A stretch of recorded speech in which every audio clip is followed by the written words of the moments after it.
C10 Talk, episode 148. Solomon Lunger, from Florida to Cali, tip to tip.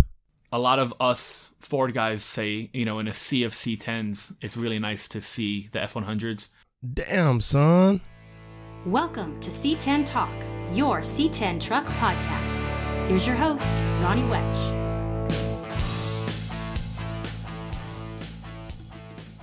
All right. Let's get after this one. Moving and shaking. A lot going on. You probably can already tell my voice. I haven't even went on my 2-week trip and my voice is leaving me. So I'm going to have to try to chill, which really isn't in my vocabulary. But working hard on Orange Slice, kicking butt over here, and I'm running out of time. But Solomon stopped by, so I wanted to make sure I got this one out to you guys. Rad dude doing rad things, and it's cool to see young men in the scene, and Solomon's making that happen. So yeah, it's always fun to have guys like that come by, hang out, help me wrench a little bit, and then sit down and record some pod and find out the story behind the guy behind the camera in this case, and a lot of other things, some social media that he does, and really a Ford guy. Now, one thing you'll kind of hear, and I sure hope people understand, but if I'm not messing with you, then that's probably not a good thing. So definitely give him a lot of love via the messing and him being a Ford guy. So hopefully you guys kind of get that. But yeah, I think you will when you listen to it. We had a good time. Let's see here. I want to get to some reviews. Hey, who are we sponsored by? Let's just cut to this one. This episode is brought to you by CPP, ClassicPerformance.com, and I tell you what, if you're looking to upgrade your truck, if your truck is stock, if your truck's got some old GM brakes, you need to upgrade. You need new spindles, a drop, new brakes, new boost, steering, LS conversions. If you need it, CPP's got it. They have so much going on for our trucks. They've got some new stuff. I'm working on a new commercial. And we're right there, so make sure you keep your ears to the ground, and we'll be updating you here soon. I think kind of a spindle thing, so let's keep it with that. Getting ready to release that. I think my son's truck, the 66, the GMC, is going to have it. So a lot going on with CPP. I know they're very entrenched in our scene automotively, and a lot of upgrades for you. If you use C10 Talk, you save 10%. It's that easy. So my buddy's getting ready to do a coilover set on his 67 to 72, and boom, I'm like, hey, here's your brakes, here's your coilover, give him a call, and let's make it happen. And you save 10% just by using C10 Talk. So if you like saving money, you support those that support us, give CPP a call, ClassicPerform.com, and let them know that Ronnie sent you. AccuAir, so you ever want to have somebody say, well, how do you drive that thing? How do you get over the speed bumps? You need AccuAir, the best, the industry leader, air management, AccuAir. You want the endo, compressor in the tank, aluminum tank, your valves, all encapsulated, you go with the endo. You want some exo, that's what I got on Yellowstone. You got the tank and the compressors on the outside, and then you've got your valves on the outside. So if you looking for air management, I highly suggest you do. It's a lot of fun. Obviously, the trucks look rad, they ride rad, and AccuAir is the best. So you can go AccuAir.com, follow them on social media, Instagram, Facebook. You can call Travis and Nick over at Pro Performance and order up some AccuAir. They're our AccuAir dealer. They're also our Dakota Digital dealer. So Dakota Digital, Yellowstone, VHX, Orange Slice, RTX, Retro Rad. Super awesome. They look like my 76s that I pulled out. But then you take the analog look, you've got the analog look on the new RTX, but you've got the digital technology. So it's literally like taking, you guys maybe have a daily that's, 2005, 6, 7, 8, all the way up to, 2020 now. It's like taking your old truck and making it modern. It gives you the look that you like, but you get the performance with the digital technologies. So your speed, you can have temp, you can have direction, RPM, fuel, it's all there. Dakota Digital, RTX, check them out. How about a little Marquet? Marquet quality parts, Marquet.com. Don't forget the Mar-K. Now, what I'm doing Marquet right now is I'm doing my new square body trim, brand new. I mean, this stuff is, I don't know how many orders they've gotten out, but I tell you what, high-level stuff, Oklahoma City, US of A, made in Oklahoma, not just assembled here, anything like that. Everything is in-house, Oklahoma. You need trim, you need molding, you need bed wood. Mar-K, made in America, US of A. I'm getting ready to go on a little trip, and they're one of my stops. I cannot wait to go and lay my eyes on that factory and meet some of those Americans making your parts. I'm looking forward to it. Speaking of this trip, so what I got going on here, I'm crazy. Sometimes that stuff sounds fun, and now I'm like, what in the hell am I doing? It's going to be fun. It's just a lot of work. Next week, today, Friday the 7th, next Wednesday, the 11th, I'm getting ready to leave on a 2-week journey. Going to leave Arizona, myself and Grinder, Brian Good from Grinder TV, and we're going to jump in the truck. We're going to take Orange Slice up to Salt Lake, meet a buddy. Then we're going to go over to Bonneville and we're going to shoot the truck.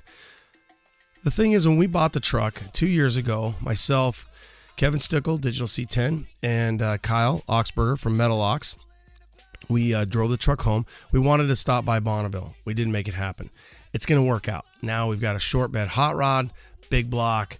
It's going to be cool. So we're going to go to Bonneville Thursday. Then we're going to work our way over to Reno Friday. Friday, we're going to meet up with the boys from Reno, CTP. You've got Jeremy, which is Cold Cart. And they're going to have a little barbecue, I think, at Travis's shop. Then we're going to run over to Saturday. They're going to have a little cruise over to Auburn, which is NorCal. So from Reno to NorCal. And we're going to go to the C10, I guess that day is like a pre-party. And then Sunday is going to be the C10 intervention. So we'll be in Auburn, and that'll be a lot of fun. So hopefully get some pod there and meet some NorCal guys. Monday, make the trek down to AccuAir, do a little video in-house with their, kind of a shop tour. Grinder's going to film it.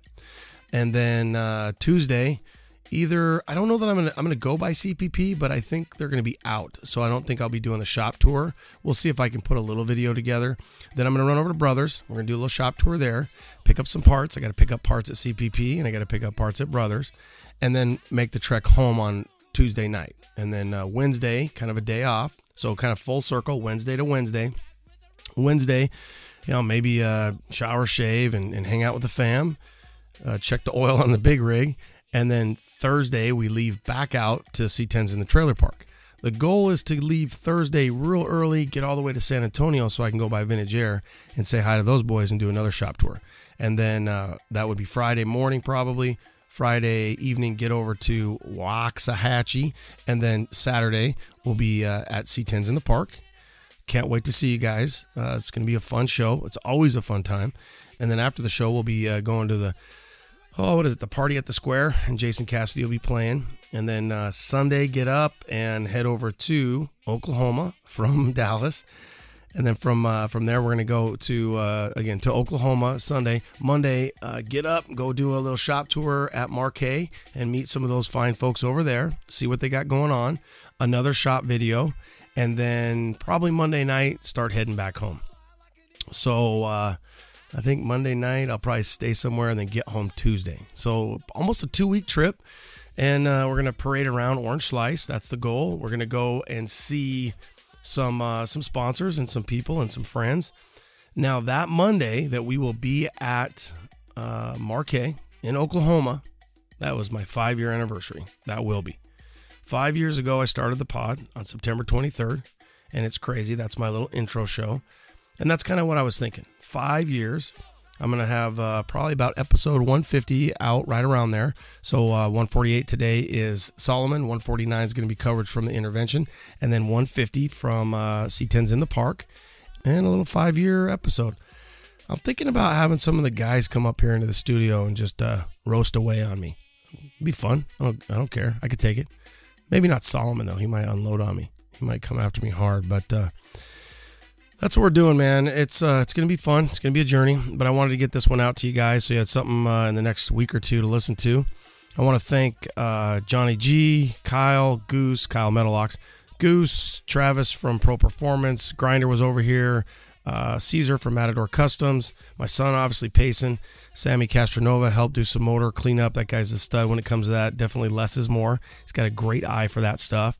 And then Solomon, while I was here last week, we recorded some pod and he helped me wrench a little bit. So we're making it happen. Big 10 as well. Jason Bowman's going to do some exhaust work for me on Orange Slice. So, again, happy Friday. Hopefully you're staying out of trouble. You're doing what you do, and you're enjoying the pod. I'll be wrenching tonight, tomorrow, Sunday, and getting ready for the show and to leave out on Wednesday. So let's do a couple quick reviews because I definitely want to keep doing those and staying on that.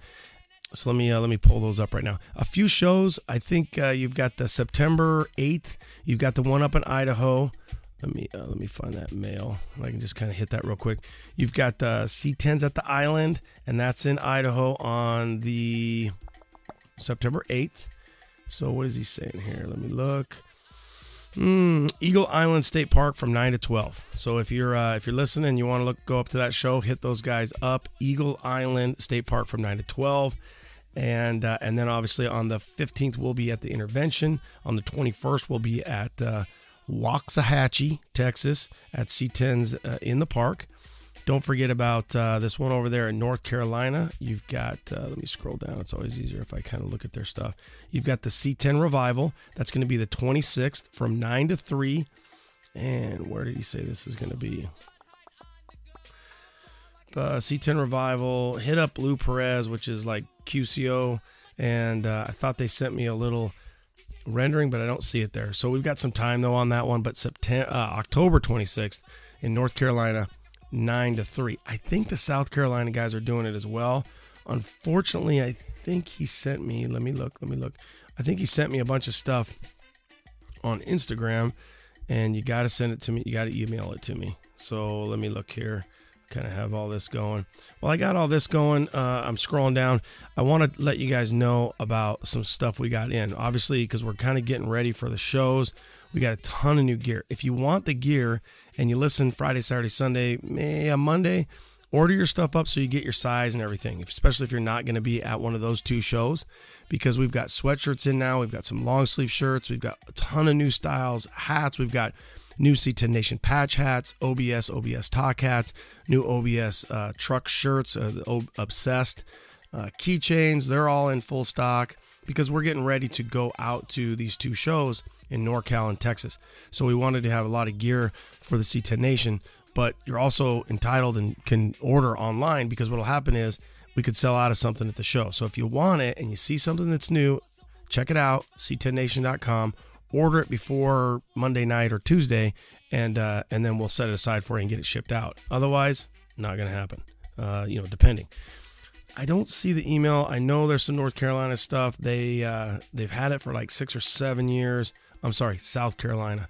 I'll look for that and announce it again, but I think it's the same day. So October 26th, if you're out there in the Carolinas, North or South, there's going to be something going on there, so you can kind of clarify and check on their Instagrams and stuff like that. I'll try to get an update from the South Carolina guys, but you got to send me an email, because that's how I kind of keep track of it. All right, guys, a couple reviews. Let me skip over here to reviews. Where did I leave off? I'm actually kind of patting myself on the back here because I'm really trying to keep doing this. Inspiration Station, 5 stars. Thank you, Simple 10. This show is always great to listen to. You bring in some rad guests, and it helps keep me motivated to finish my 63. Thanks for bringing the C10 community a little closer.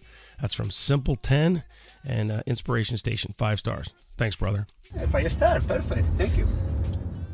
Great show, 5 stars. Big 309. A C10 fan, this show has all I can ask for. Ronnie's passion for these trucks and the scene as a whole is refreshing. Informative, entertaining at the same time. Keep up the good work. What up, Big 309, thank you so much. 5 stars. 5 star, perfect. Thank you. More. 5 stars from King Yames with a Y. Ooh, I like that. King Yames, keep it coming. 5 stars. 5 star, perfect. Thank you. You got it, brother. They ain't going nowhere. I'm going to keep bringing them to you. You guys keep tuning in. Keep listening. Please share the pod, love the pod, like the pod, and give us a review. If you don't know how to do it, send me an email, Ronnie at C10 Talk. We need these reviews. We need to stay afloat in that automotive podcast segment.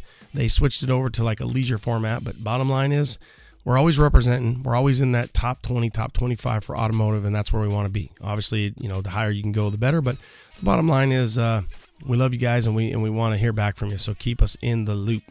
So we got the reviews out, we got the sponsors out, we got some some good stuff going on. So I'm out. Solomon, no commercials, commercial free from this point on. It's a long one. It takes just about 2 hours, but it's entertaining. So Solomon's got a lot going on. Street truck photographer, a mover, a shaker, and a Ford lover. So here we go. All right, guys. Have a great weekend. Stay out of trouble. I will try to get back with you here in a couple weeks after I get back from the craziness. If I can get that show coverage from the intervention out on the Wednesday, the 18th, I will. That'll keep me caught up. All right, guys. Late.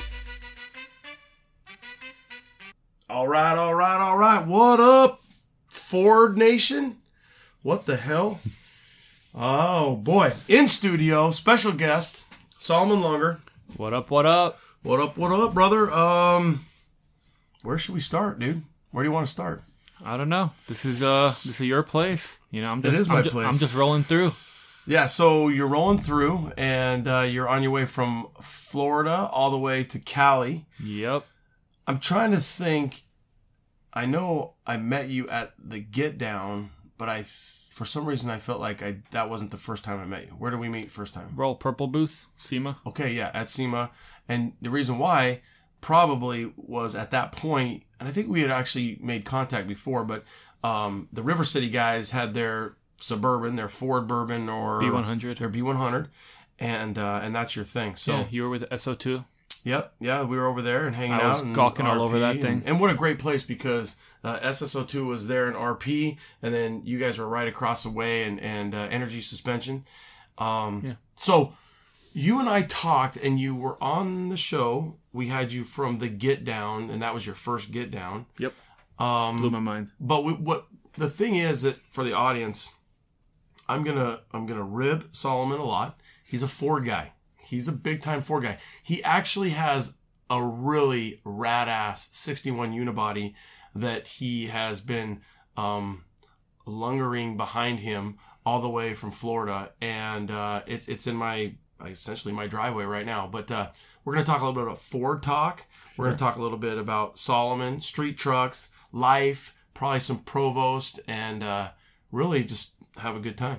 Heck yeah. So he's in studio. This was one thing that I really did mention that I'd like to have him on. And I did say, I even thought like I'd have you on at the beginning of the year. Like, okay, that's going to be my intro episode for 2019. And then Paul Hitch happened, and then so many other things happened. And we even talked, I think about a month ago, and I said, hey dude, let's record it. And then just the timing didn't work out. You called me, and I didn't pick up because I was with the family on a boat. Oh. And then I called you back, and you're like, dude, we were going to make a pod. I was going to see if you were available. Obviously I wasn't. Yeah, what kind of boat? Like a week-long vacation boat or what? No, I don't party like that. No? Yet. What would I give you? I gave you an hour or something? I was like, I thought we had already set it up or something, like a little bit. No? I'm saying, I don't know. I saw I had a missed call from Ronnie, so I was trying to avoid him, and then eventually I called him back. Yeah, it worked out. Take a note from Solomon. Hey, so this one's for Muncie Speed, Jeff. Hey, Solomon, suck it. So we have a couple suckets in Solomon. He's a Ford guy, so I'm just giving him a hard time. But for you guys out there that can't take it or don't know how to take it, we're good friends, and we have a good time. So let's talk about what you're doing. You know, sure. No, let's talk a little bit about who you are, because for the audience, this is a young man. I mean, 26 years old, yep. And you've done a lot. When you look at the last, let's say, 10 years of your life, you've accomplished a ton of things, and then, it brought you here. So give the audience a little bit of the backstory of who Solomon is and how you got here. I'm just a kid who was always really interested in the automotive scene. I grew up watching Overhauling. I grew up watching the TV show Rides with, it used to feature, I don't know if you're familiar with it, it would feature like different shops and they would build. I mean, I remember watching Troy Trepanier building chicane and all these like crazy cool stuff, and I was just very interested in it. I mean, I have, like my scribble books from like first grade, second grade, and I'm just drawing cars. I mean, I'm not good at drawing, but I still keep them. I'm moving, so I packed them all and I was looking through it and reminiscing, and I've always loved the scene, and my dad skipped over it, but like his dad and my great grandfather, they were in automotive stuff a little bit, and I've just always loved cars, trucks, and I gravitated towards it. And, you know, I mean, it's a long story of how I got to where I'm at now. But, well, what about, like, I mean, you grew up young. At 15, you told me some of the things you were doing. You know, you were working at 15. You went to Wyotech. You thought you were going to go one way in the automotive industry. I mean, you have a ton of, 10 years of photography, trying to hustle into shops, get into automotive stuff, other companies from photography.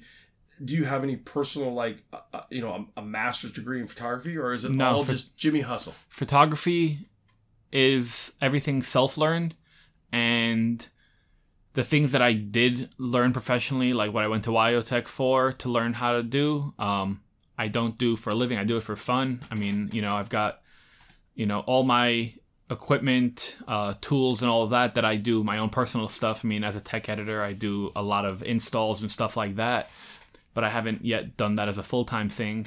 And it's kind of cool because that's my passion. I mean, photography is a passion of mine. Fabrication is a passion of mine. And I get to do both. And I'm really fortunate that I get to enjoy what I do and then, still be able to have fun. And it's not yet turned into a job. So I don't ever want it to turn into a job. So, yeah.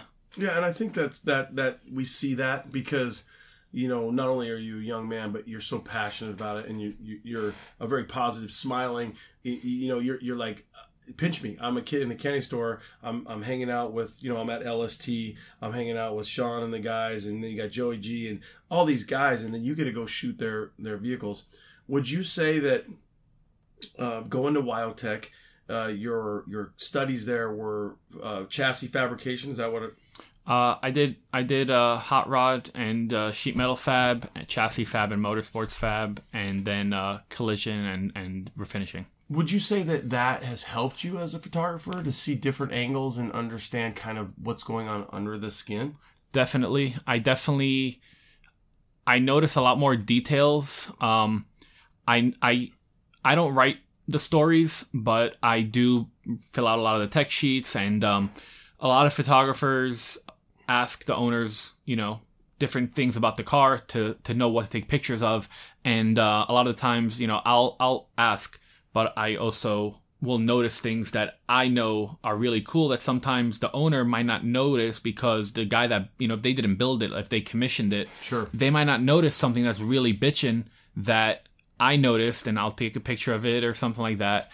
And I in photography, I guess you have to have the right eye, and in fabrication, you have to have the right eye, and you have to have a vision to see it through. Like, you have to know that this flat sheet of metal could turn into something, or you have to see whatever you're going to be fabricating, whether you're custom making it or redoing it. You have to see the end result before you start, because you're not writing it on paper. I mean, nowadays everybody's CADing stuff, but at the end of the day, you have to just visualize it. And in photography, it's the same thing.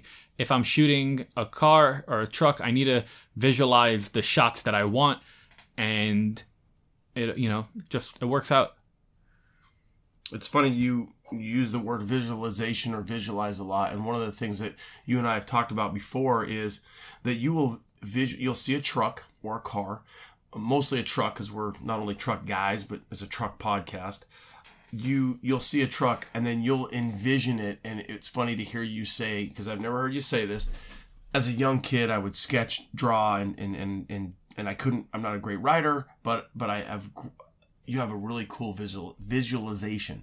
Do you find that like people are drawn to that? Like, you'll be like, okay, I've got this guy that's going to render it. Now I'm going to take what I visualize and my background from Wyo, from hot rodding and photography, and you're morphing this together in this Pentium 10 processor up here, and you're saying, this is what I want to see. And then boom, it comes out in a rendering, and you're like, that's exactly what I saw. That's what I wanted. And then other people find themselves going, are you kidding me? That's a talent.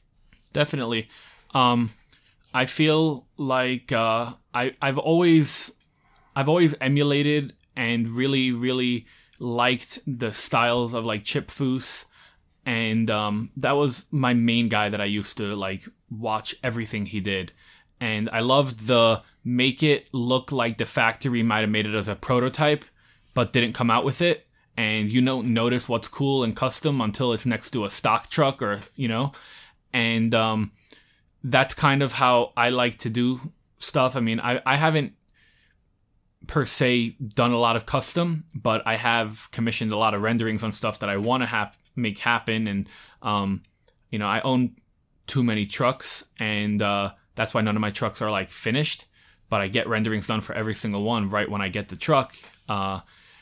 And I feel like it's something really important for me to try to make it my own. A lot of us Ford guys say, in a sea of C10s, it's really nice to see the F100s. But when I go to all F100 shows, all I see is the same similar stuff. Like, if it's a red truck with black interior, it's pretty easy to it all flows together. But if you do something different that I notice, and if I'm walking around the show, most of the time I'm trying to find trucks that I want to feature. A lot of the times, like basic colors, basic trucks, I'll walk past and not notice. But if something pops up, I see a grill that I know isn't stock. I see some crazy mod. I'll walk over and I'll start to pay extra attention to it. So that's the same principles that I try to put into things that I design, because I want other people to have that same feeling when they see something that I do. What would you say is, in this era of the last 5 years of your journalistic, now you've shot how many covers for Street? Probably half a dozen, a dozen. Half a dozen. So let's say 8 covers for Street. You're 26 years old. And then how many features? Dozens. Okay. And especially, F100 Builders Guide, which is a part of it, and C10 Builders Guide, which is a part of it. I do almost all the stuff for F100. Me and Mike Alexander are the two main guys that run that up, and Mike trusts me and knows that a lot of I have a really good sense in the Ford community. I run the Ford Era on Instagram, which is like the biggest classic Ford page. So I know everybody that has the cool trucks, and so I'll reach out. If I can't shoot, I find a photographer to shoot it, but most of the time I'm doing it. So I do have a lot of the features and covers, and this current month or last month I had all 3. I was the cover Street Truck, C10, and F100 Builders Guide. Wow. Which that was your month. That was your time. I was so happy. I took a picture, posted on my Instagram.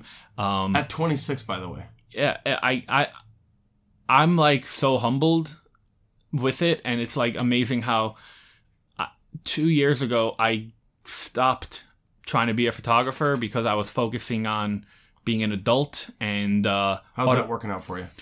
At the time, it worked out, and I just didn't enjoy it. I got a real job, what people say is a real job, and I came home every day from work, and I didn't enjoy what I did. So I got back into it, and it was the perfect time, right people. And, before Street Trucks and before F100 and C10 Builders Guide, I've shot other magazines. I've done covers for other magazines, plenty of features.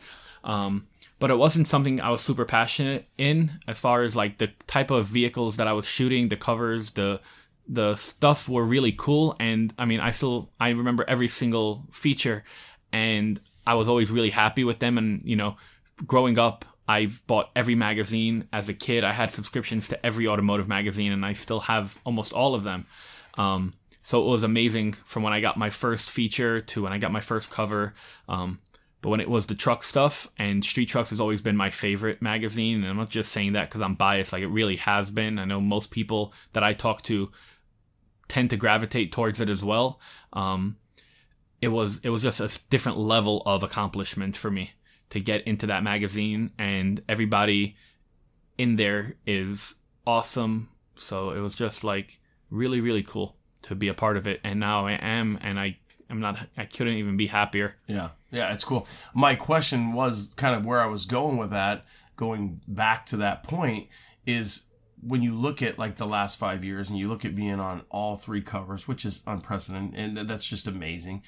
And it just shows your diversification as well. It shows your ability to cross over and not just be, a Ford, a Chevy, a C10, a Dodge, very versified. My question would be, what would you attribute your success to in the last 5 years? Just getting with the right people that want to empower you. And it seems like a lot of people's mindset in the past that I've ran into were, oh, you're a young kid, you're probably not that trustworthy, you're probably, blowing smoke. And nowadays I see a lot more people, not older, but older than me, and they want to empower the younger people because that's the people that are coming up underneath them.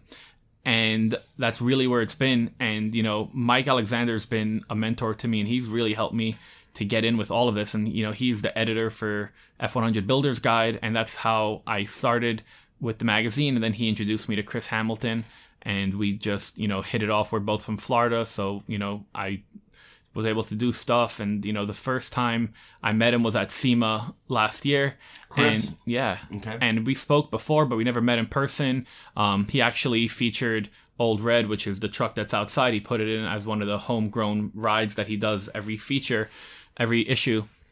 And we met at SEMA, and I'm telling him, and I showed him my stuff, and, he really liked it. And then I shot Robbie Cartel's truck, Cover Girl, at SEMA in front of the Venetian.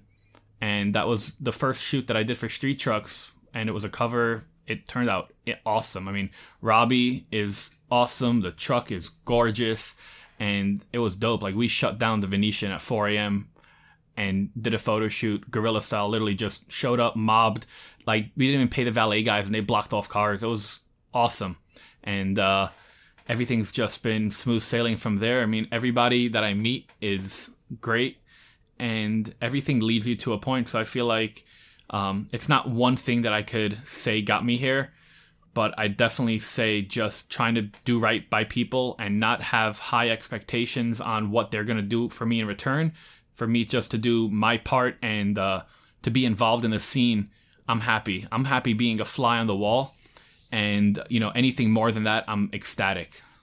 I feel like you are a throwback in the sense that what's and again, sometimes on C10 Talk and in the pod, we get into like life stuff, whether that's just me, being philosophical or whatever it might be. But a lot of times you kind of look at the old school guys, and you even had said coming out of Wildtech from an apprentice perspective, but you're willing to do things for free, and then those things actually are paying off in tremendous value.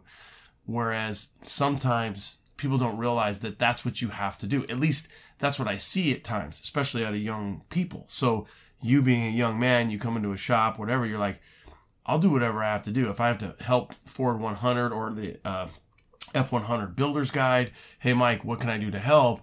And then you earn their respect, you earn their trust, and they're like, shit, this kid he's a kid, but he's wise beyond his years. He's a hustler, and he was raised with a tremendous work ethic. Definitely. I think that overall you have to put in the work.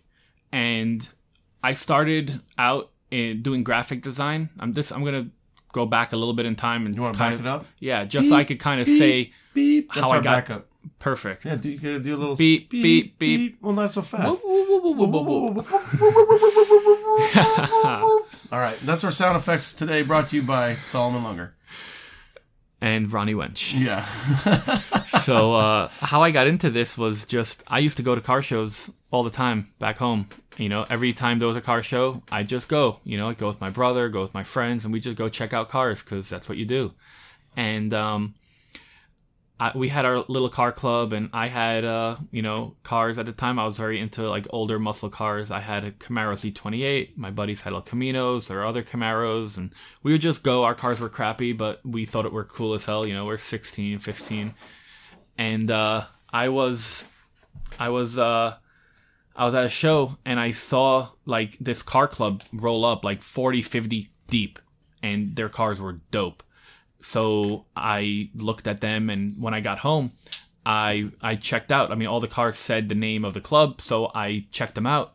And this is probably like 2000, 2011, 2012.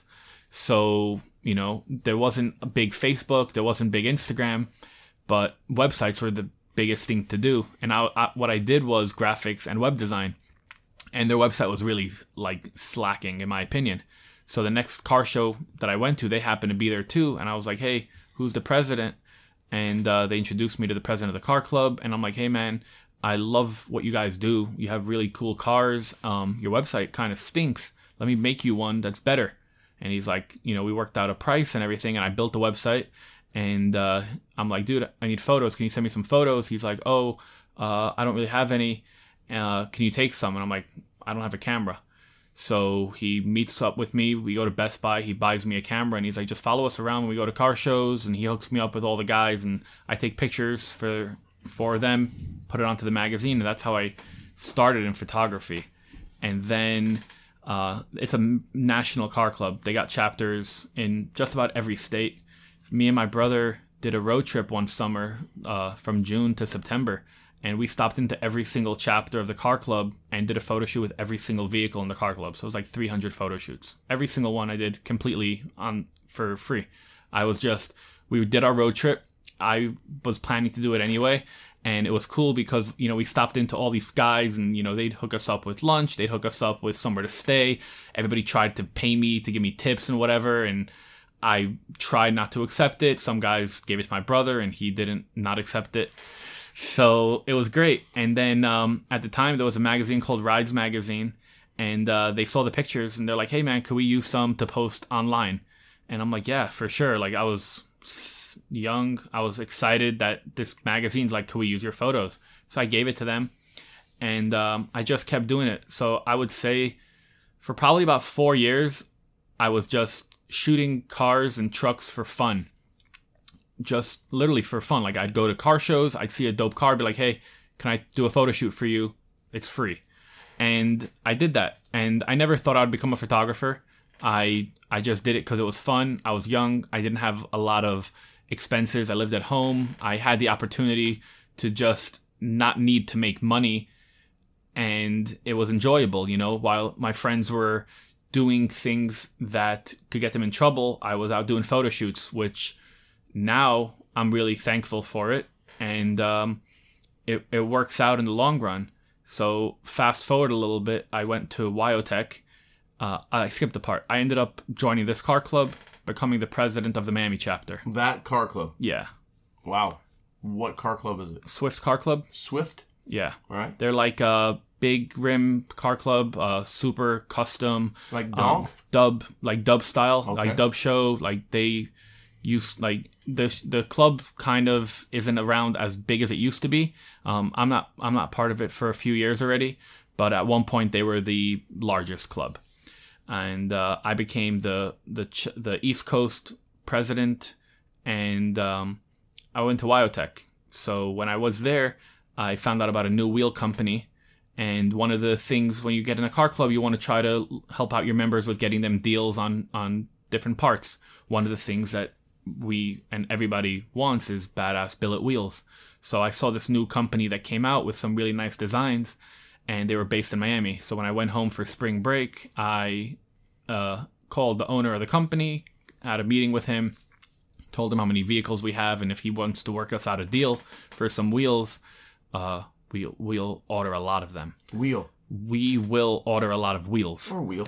Yeah. We will wheel. Yeah. We will buy your wheels. He gave me a price. You're being too serious. Come on. Yeah, he gave me a price, and it was great.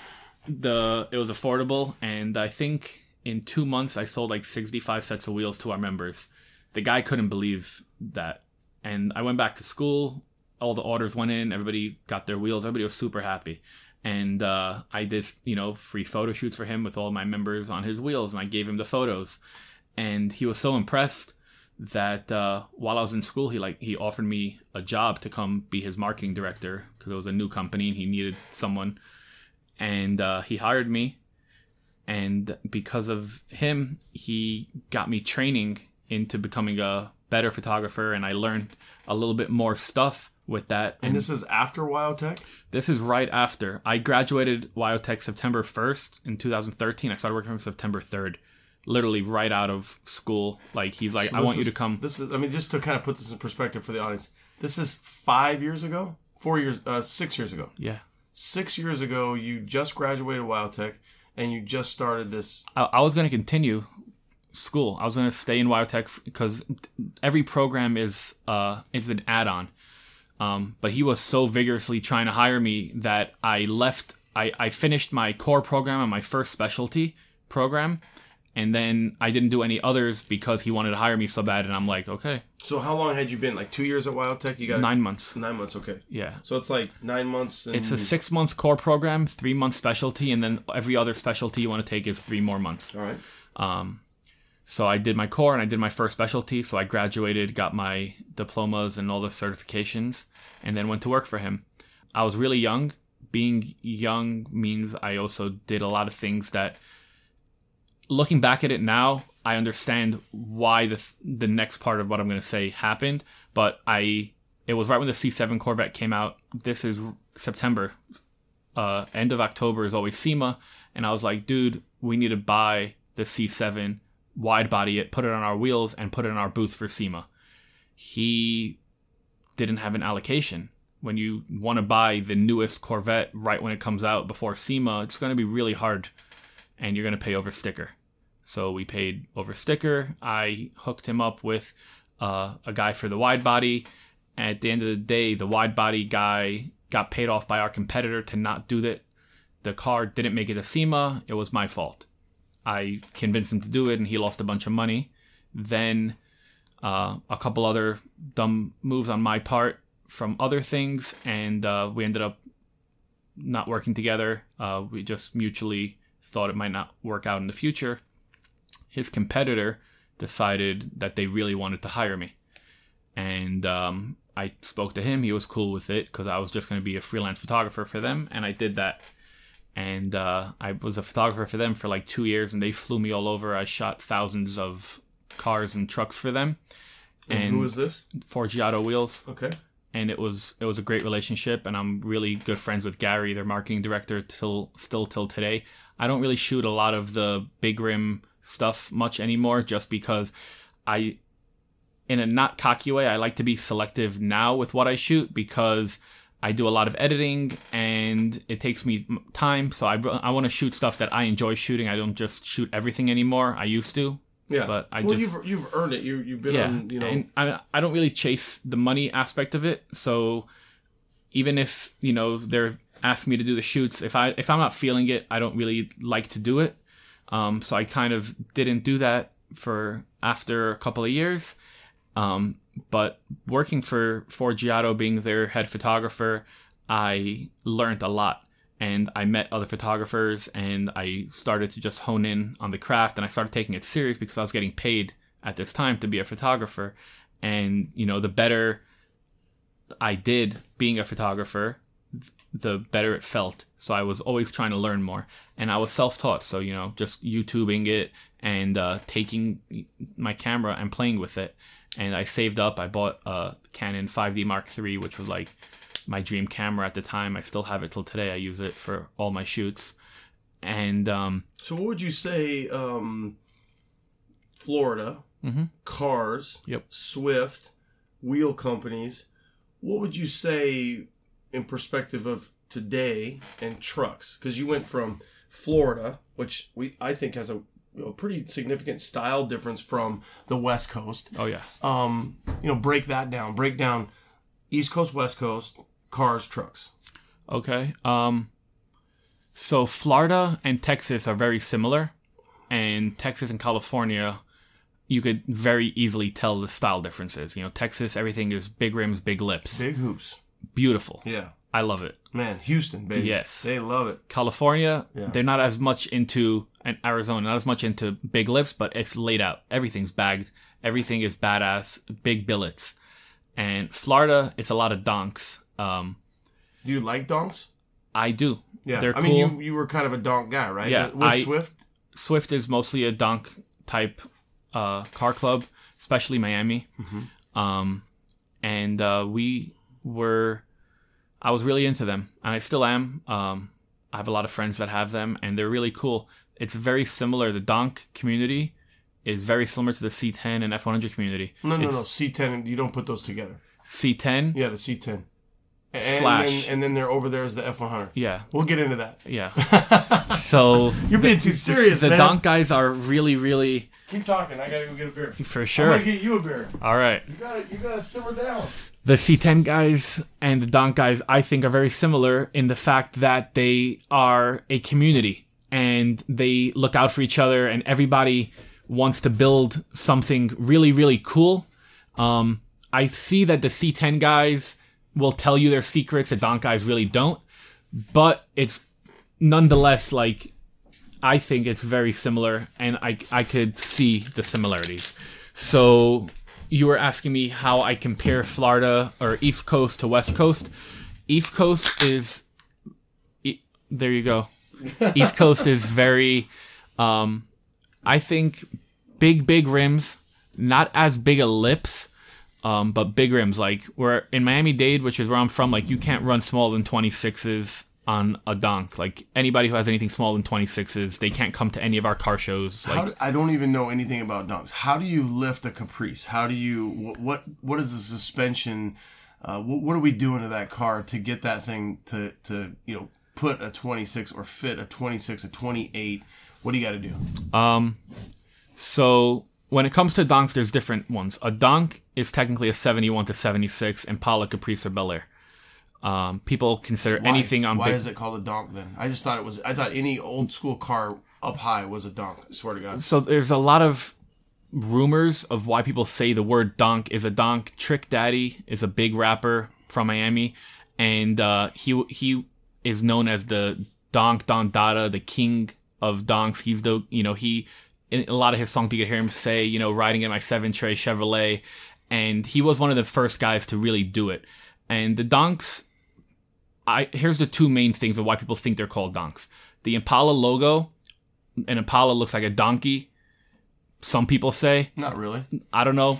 So they're like, oh. An antelope. Yeah. Or they're like, some people call like a girl who has a big booty, oh, she's got a donk.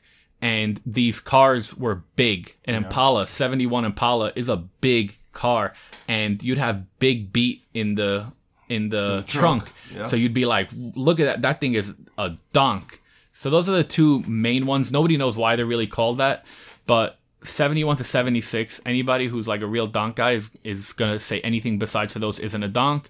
So let's say if you had a Monte Carlo, that's a G body. If you had a Chevelle, that's a A body muscle car. If you had other things, they all have their own genres.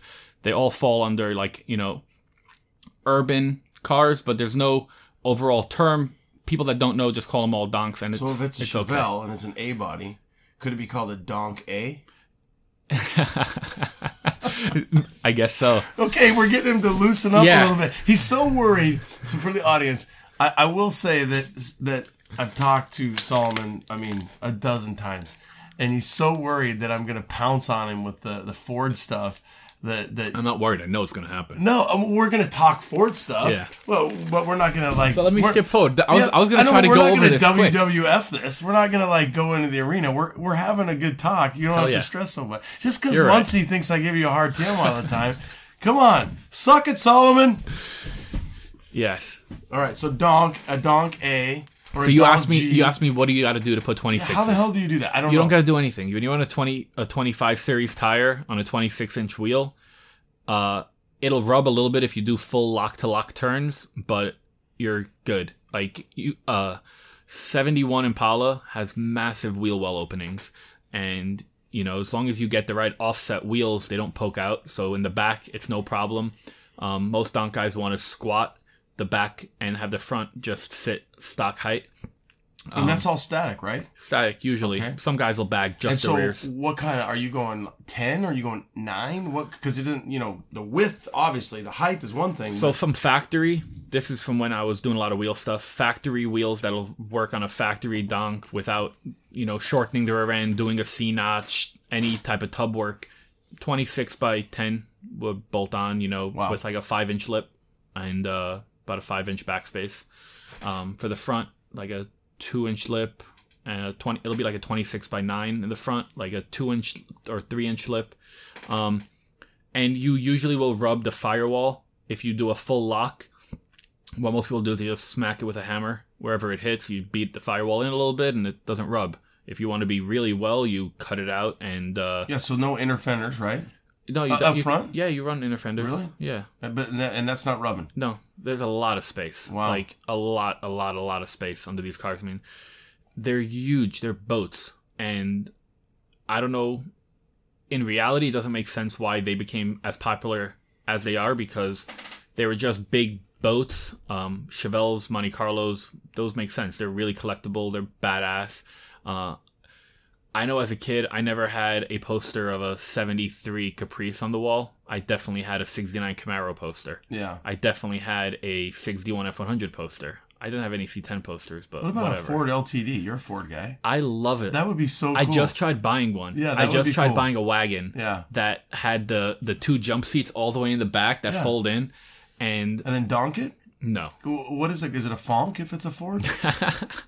I mean, I don't know. I don't either. I've been out of that scene for a little while. Well, I tell you what, I'm not a fan of the donk. Okay. You know what I'm a fan of? Sure. Is freaking rad-ass, kick-ass, badass old Chevy cars. So if that's what it takes to get to see them, then I'm totally cool with it. And when I see a really cool donk, I'm like, dude, I just still love the cars. The Caprice. It's a serious scene. Oh. And they're racing now like man. crazy. Well, that seems crazy. But I think that I'm sure they say the same thing. Like a guy just laying pinch in a truck. How funny is that? So we have trucks that are laying pinch and cars that are like off-road. Yeah. I mean, think about like... They're not as high as they used to be. You think that you're probably thinking big jacked up.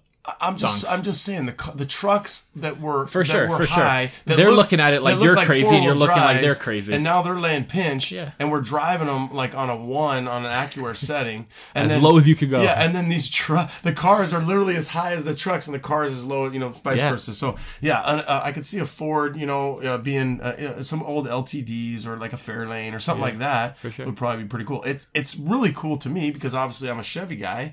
That the Chevys, this is not part of the Ford Chevy, discussion with you. Yeah. But I think it's so funny how even the Chevy cars, donks are mostly GMs. Yeah. I don't see many non-GM. Like I'll see Oldsmobile GM. I'll see Pontiacs GM. It's mostly GMs. You don't see a lot of. See like a LeSabre. Yeah. Yeah. I've seen. Cool. I don't see a lot of non-GM donks. Yeah, I mean, it's even cool too. Obviously, if you look back to real hot rodding, the 32 Fords, the Deuces, you look at the coupes. It's just funny to me how even the 55, 55, 56, 57 Tri-5 cars, and then even like a 54 car. Oh my God! I mean, talk about a rad ass freaking car laid out. You look at a 54 and you're like, that's just killer. Yeah, it's just killer. So I love it. I love all. Yeah. Different types of cars. Too. I don't have anything specific.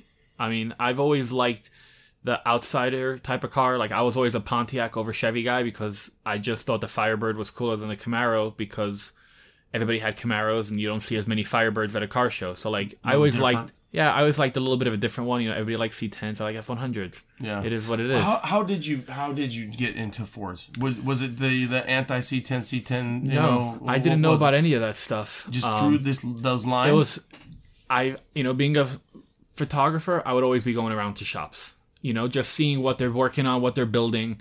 And I went by one of my buddy's shops, and he had a 61 long bed unibody outside, and I've never seen one before in my life. A long bed? Yeah. I didn't know they make long beds. Yeah. So I've never seen a unibody ever. I've never seen one. So I'm talking to the guy and I'm like, what's up with that truck? Who welded that cab and bed together? And then why does the paint look so bad? It was patina, and I didn't really know much about patina. I didn't really know much about trucks.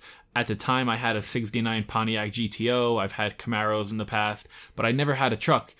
And I was like, that's really cool. And he's like, yeah, 61 to 63.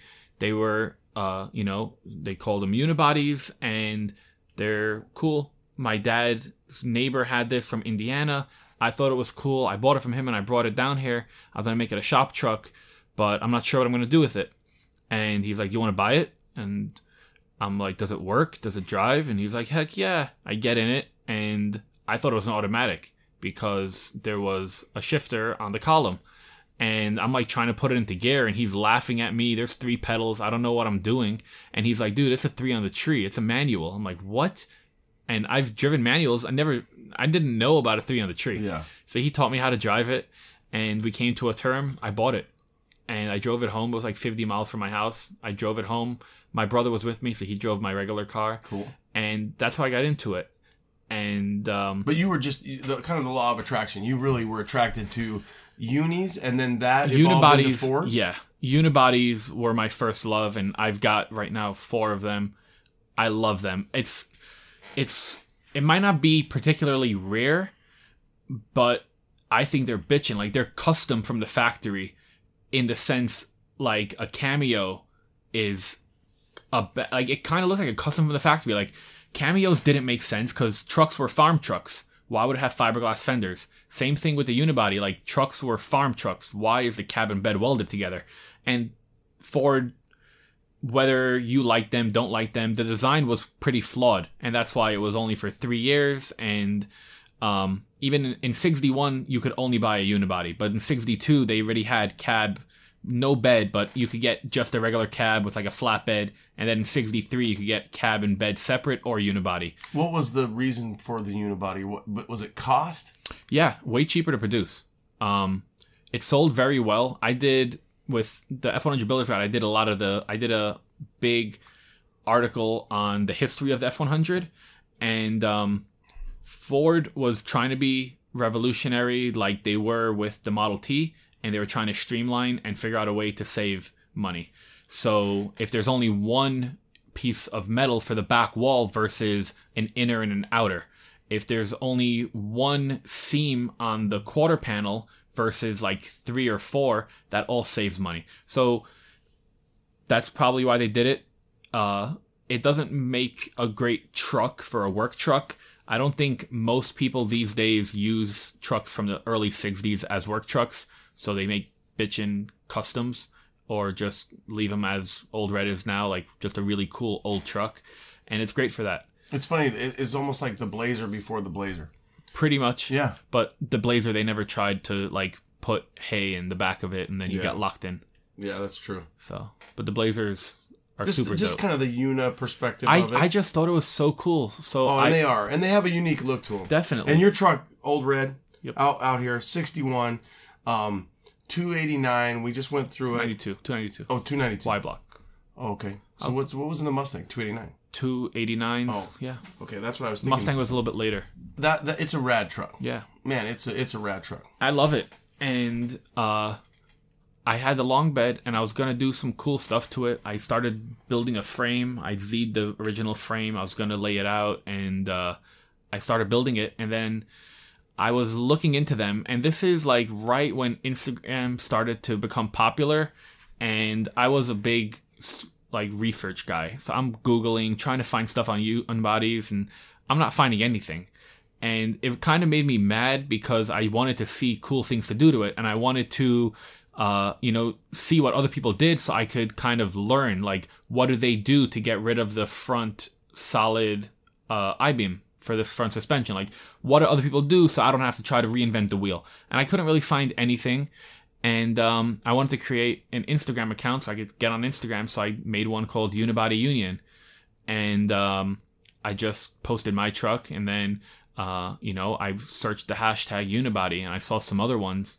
And, I repost their pictures and whatever. And now it's like 150,000 or 200. I don't even know. Well, on Unibody Union, I think I have like 26,000, but that's a very niche market, right? Okay, like unibodies are 61 to 63, just like, there's different genres in the C10s. Oh, but your Ford Era, that's the one, right? Yeah, so Ford Era's got like 150 something. So for us, we had the 67 to 72 Forum. Yep. Right. That's the Holy Grail. That's the Bible. That's where guys like Dino, C10 King, Renee, John Orrell, we all come from the Forum. It's really kind of cool. Was there a forum or for Ford trucks? There was and is. I didn't really get into it because when I got into the scene, forums were on the way out, and Instagram and Facebook were on the way in. Okay. There was one called Slick 60s, which was and is probably equal as far as like the 67 to 72. It was mostly the older guys not laying out trucks. Not like the F100 scene was a much older guy's thing. Like 56 F100s, you've probably seen a million of them, and they were getting worked on. People did all types of stuff to them, and there were parts easily available.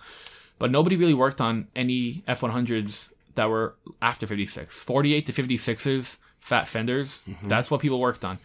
57s to 79s, no one ever did anything to. So slick 60s started doing that, but they stayed a lot more traditional. So I didn't really care for traditional. I wanted cool, big rims, low, kind of not copying C10s because I didn't really look at C10s, but I thought that was cool. Like I liked hot rods, and hot rods had rims and they were low, and that's what I wanted. So I started posting pictures, and I started, finding other guys that had it and messaging them and talking to them. And it seemed like everybody I would talk to is like, dude, don't waste your money on a long bed. And unlike a C10 or unlike any other, even an F100 that's a non-unibody, you could cut the beds. You can't cut a unibody bed and shorten it because the lines will just be completely wrong. And that was you had the long bed. Yeah. Yeah. So God, I don't even know if I can picture a long bed. I'm sure I've seen them. Yeah, they're it's just like a short bed but longer. Yeah. I mean, you could Google it. I don't know. So I bought a short bed, and I started tinkering with it, and then someone messaged me on my Unibody Union page, truck, and he's like, "Hey man, I got this truck." He told me the story, and it's for sale. And I'm like, he told me where it is, and it was in Miami, and I was in Miami, so I went to look at it, and I already told you the story, but I basically saw the truck, and it was the cleanest truck I've ever seen. He told me the price.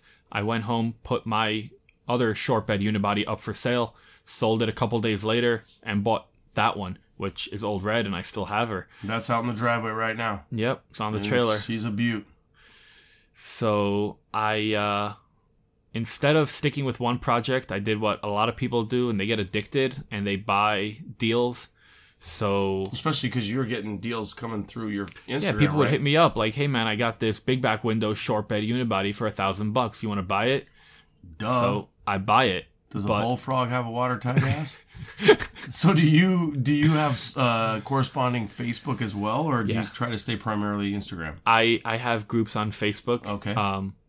They're not as large, but they're way more technical. Instagram. Sure. You can't get as technical as you could on a group on Facebook, where you could go back and forth, reply to comments and stuff like that.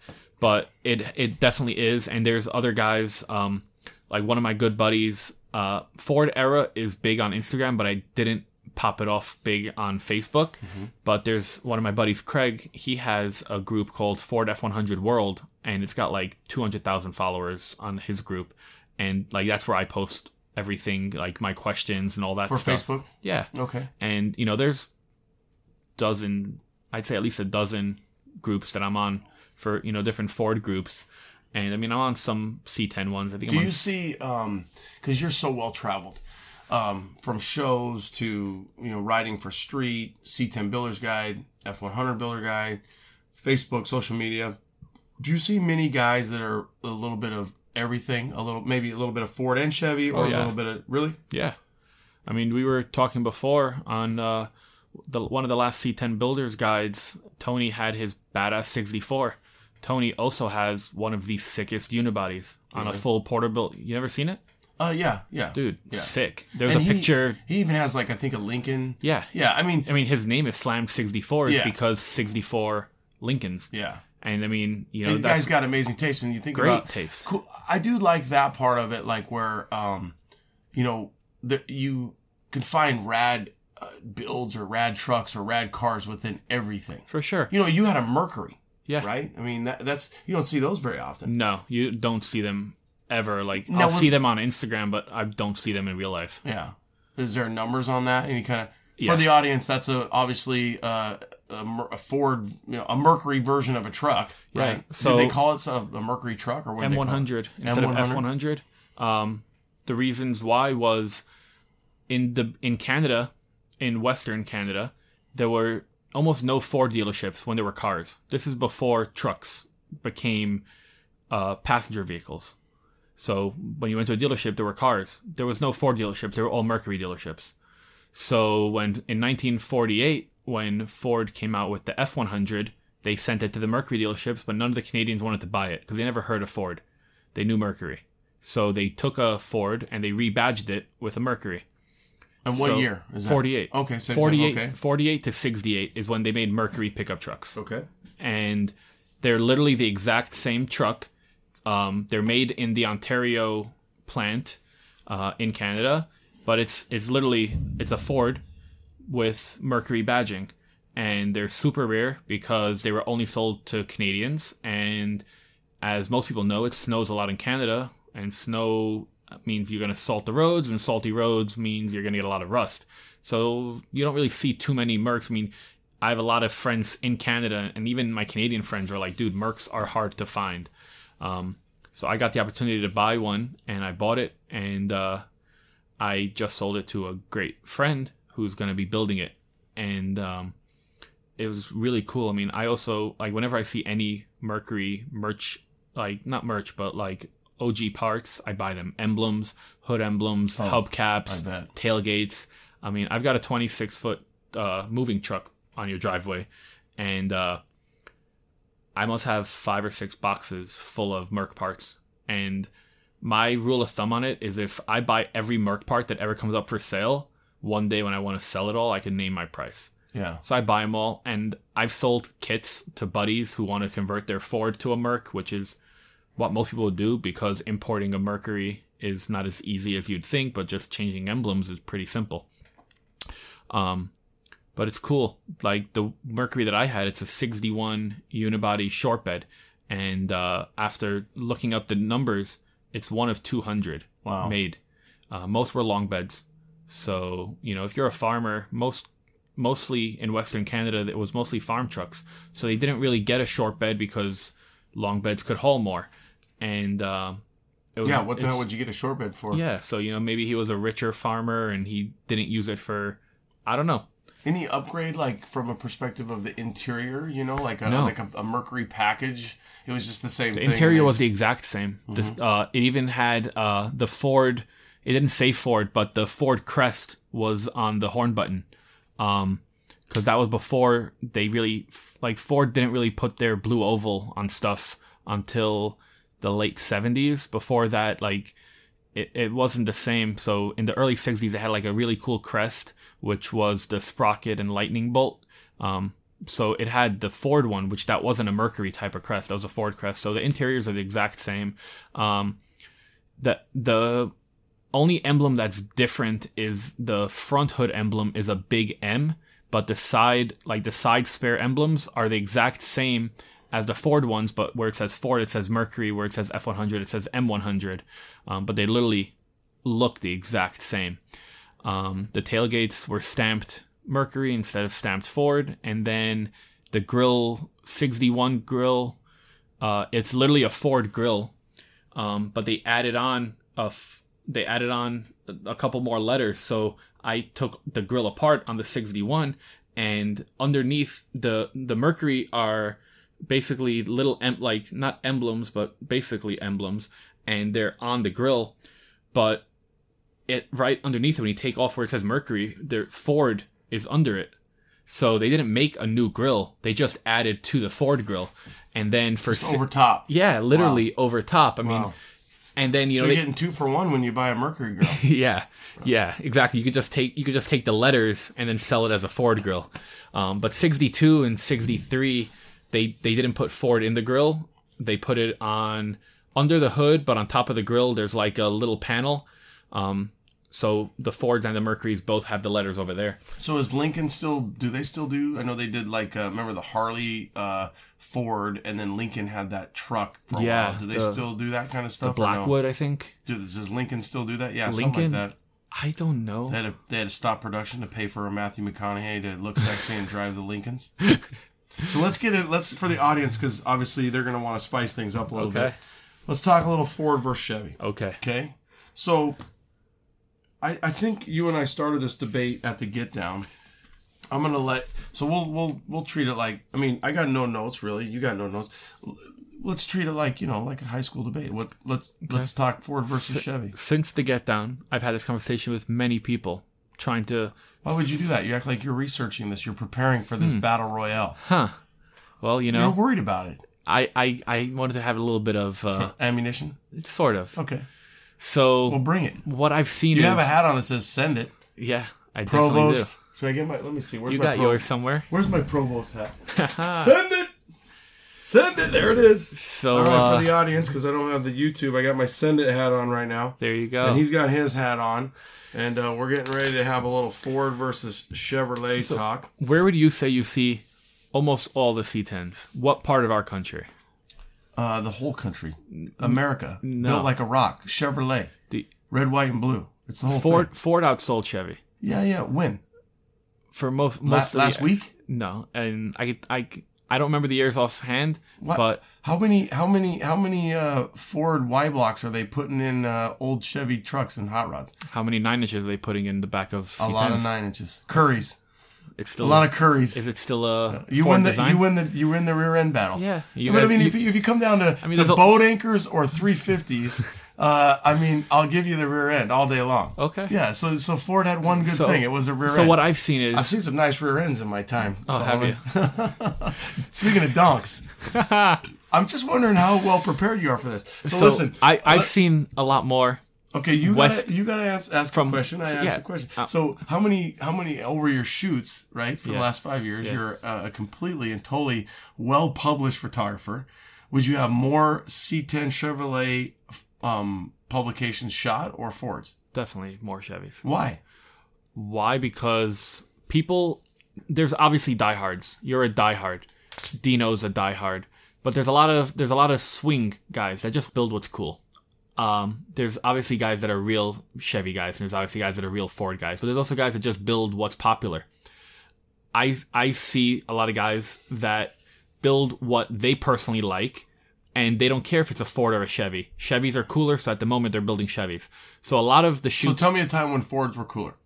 I'll tell you what I was getting to before was where the difference is in what part of the country you see more Fords versus Chevys. You see a lot more Chevys on places that didn't have hard, like big mud areas, a lot more street. So California, Arizona, West Texas, you'll see those are mostly Chevy. That's mostly Chevy country. You go East Texas, you go Tennessee, you go mostly anywhere East Texas, heading east, it's mostly Ford country. The Ford Super Nationals, Grand Nationals. I mean, there's 2,000 Ford trucks show up. All F100s show up to these shows, just like you guys have the C10 Nationals. So C10s. So I've never been. So I really, and that's what's cool. That's what's cool about you is you've been to a little bit of You are again well versed, so you get to kind of bring that. I'll bring you along. Yeah, September 21st. F100 Super Nats, you're coming with me. No. Come on, be my plus one. You know where I'll be September 21st? Where? At the C10s in the trailer park. Oh, well. Yeah. I'll be hanging with my peeps, dude. Yeah, I'll be in Pigeon Forge. Oh, that'll be cool. Yeah, it's really beautiful. Yeah. The Rocky Mountains are gorgeous. Okay. So, yeah, I don't think you're in the Rocky Mountains, though, right? It's near them. Yeah, okay. I don't know. It's Appalachian. I know that. Yeah. It's, I think Pigeon Forge is a little bit further east. But, okay. So you're saying Eastern is more Ford? Yeah, because of the terrain. Chevy's had really good suspension. Mm-hmm. They had independent suspension from what year? Better than Ford? Way better. Yeah. I'm so upset on how much easier it is to build a C10 than it is to build a F100. Yeah, Crown Vic, so on and so forth. You guys have amazing companies like Porterbuilt and GSI that make drop members and the different, basically bolt in, because your suspensions, you pop out those rivets and you could bolt in. Which is a shit ton of work. You saw my truck downstairs. I'm so tired of rivets. You can tell. I'm in therapy over. We had either a solid I-beam, which went from 48 until 64, which is garbage, and then they went to the twin I-beam, which is even worse, unless you're doing like a Baja truck. You're not helping your case here. No, I'm not. So Chevys were really, really good on-road because they had independent front suspension from, I think, 63. But they made trucks that didn't have that were really good off-road too. No. 4x4s, Ford's always dominated. Chevy's dominated on-road, Ford's dominated off-road. Okay, so I'll give you that in the perspective of overall because of solid front axles. But if a Chevrolet had a solid front axle, it was phenomenal. I mean, you take a K5 Blazer, you take a K20 once you truck. start to go east, you get snow and you got mud. I know, but a K10 truck with a solid axle with an MP205 is going to do just as well, right? Okay. I mean, you got a 12 bolt, a 14 bolt. I mean, you got some rad stuff. So I agree.